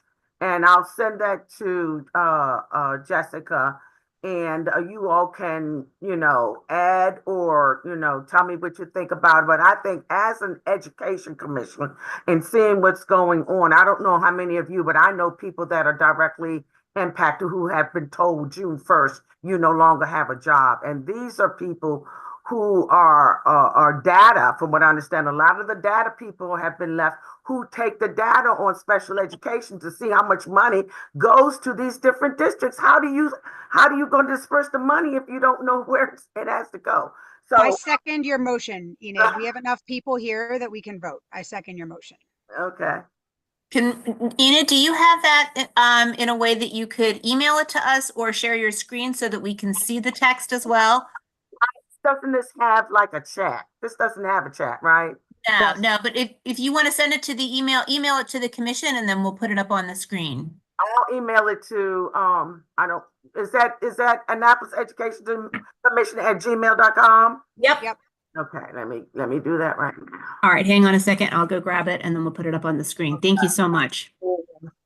Can we cover other topics while that's happening? Yes, please do. Okay, so we can just move on. Because I've got to get off by 8:20. Yeah, you have scholarship information you wanted to Yeah, share? scholarship information. What I'd like to reiterate is please encourage and help students in the Annapolis cluster apply for the Senator Henson and Delegate Jones scholarships that are due April. The application is due April 1st. Those two scholarships, the link to the scholarship is on the Annapolis High Community Facebook page, or you can just Google the words Senator Henson Scholarship, Delegate Jones Scholarship, and you will get to the application process. It does require you to submit your FAFSA, student aid number, and it requires you to submit a transcript from Annapolis High. You can get a unofficial transcript. It's not sealed or anything. You can just get a copy of the unofficial transcript. That's all on the thing, right? Pardon me? It's all explained on the scholarship page. The requirements are explained, but I'm telling our students what you have to provide. Like you can provide an unofficial transcript from the registrar of Annapolis High School. You get a copy of that and you submit it. It doesn't have to be an official sealed one.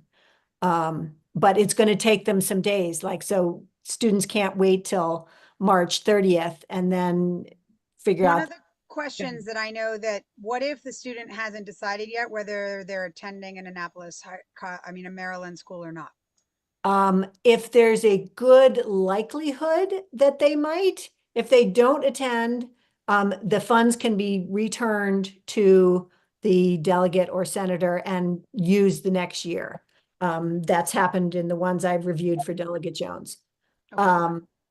But if there is a strong likelihood that they're going to, then I would apply for that. Or if the student is potentially going to be taking classes at Anne Arundel Community College or something. Also, so Delegate Beeler scholarship is due April 15th. The first two are due April 1st. His is due April 15th, and you can apply for all three. And Enid also had a scholarship she mentioned for students applying to Morgan State University. Okay. So, Um, pass the word on that. I and have a little get in touch with me. announcement as well that in the first battle between the rivers, Bates beat Annapolis middle boys and girls teams in the Bates Annapolis soccer between the rivers tournament. Annapolis, it's the Annapolis and Bates first. Actually, I don't know if Bates played on Monday or not. We got rained out, but the first Annapolis middle school soccer team for middle school sports and AACPS. So congratulations, Bates. we're going to see you next year. A hardy competition had occurred. There we go. But yay for middle school soccer. Yay Yes, for middle yay school for middle sports. school Thank you, sports. Dr. Yes. Bedell. Yes, thank you. That is exciting stuff. Okay, Laura, did you get it now? Let me check. Yep, got it. All right. And Laura, can I tell you the child that we were advocating for the Apex program? He got a Yes. seat. He did. Good news. Yes, he did. He Oh, I'm started so next happy. That's year. wonderful. Wonderful. Very good news. Good news. Mhm. And I did bring up, I was on a panel last week for they're up for their national magnet, and that was at the Magnet Schools Association of America. We were up for our magnet school recertification, and I was asked to be on a parent panel for that. And I did bring up the use of email and how the only notification comes through email, and then you have a very limited window in which to accept it, and that can be difficult for kids whose parents don't have, don't regularly check email or don't have access to email as a Right. barrier to the program. And they said that yes, that is good feedback, and that they would take that under advisement. So I brought that up at the Okay. Annapolis Middle School Magnet meeting as Thank well. you. okay, excellent. Yeah, and I said I don't understand why Thank like the guidance counselors can't. I mean, the guidance counselors should get a list of the kids, could Well, get a let's list do- of the Laura, kids in let's the do this school. motion. Let's do the Okay, motion. yep, here, let me share the, you got it, or do you want me to share the screen? If you have it. Yeah, I got it. Yep, sure. Uh,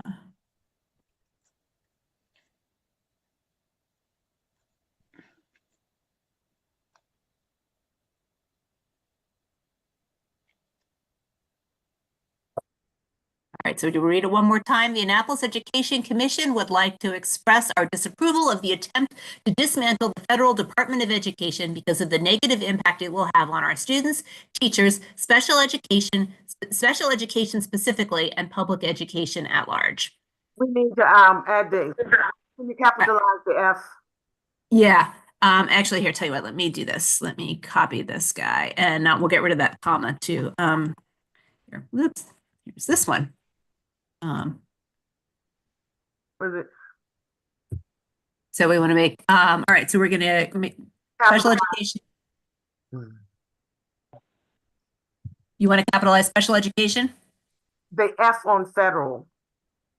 F. Oh, federal up there. I was like, Yeah, I think other than that, I think it's fine. The Whoop. comments are all right. I got, there we go. Hit the wrong button. Actually, I think you I don't type well under pressure. lowercase being a Fed. And dismantle, is it T-E-L or T-L-E? TLA, that's correct. Okay, All right. okay, I would change it from federal to US. okay. Okay. Sorry. Did you hear that, Laura? Yep, I changed it to United States Department of Education. Oh, okay, because it didn't change it, okay. We can only see the email, Laura. We can't see whatever you're typing. Oh God, you know what? Sorry, I switched over to hang on. Stop share. I switched over to Word so I could edit. I'm sorry. All right. Annapolis Education Commission would like to express our disapproval of the attempt to dismantle the United States Department of Education because of the negative impact it will have on our students, teachers, special education specific. I think the comma actually has to be there. I do too. Yeah, after education, there should be a comma there. Special education, comma, specifically, comma? Yeah, yep. And public education at large. Yep. Why? The math, the English student in me wants to Would know you why. like there's me to bring out my Strunk and White? But she's right. It is supposed to be there. All right. All right. Is the I'll just do a roll call based on let's see who's here. Fish is gone. Enid, Yes. Corey, Yes. Laura, Yes. I'm a yes. Janet, Yes. Pam, Yes. Odessa,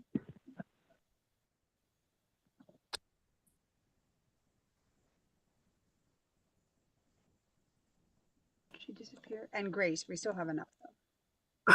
Yes. Okay. All Great. right. Thank you. Thank you all. All right. The rest of the meeting was the slideshow that Laura put together. I think we can share that on our Facebook page. Yeah. I think to get out that information because I think everyone would like to leave. So I want to thank everyone for being here. Thank you for all of the information that was shared. And I will entertain a motion to adjourn unless anyone has any other information for the good.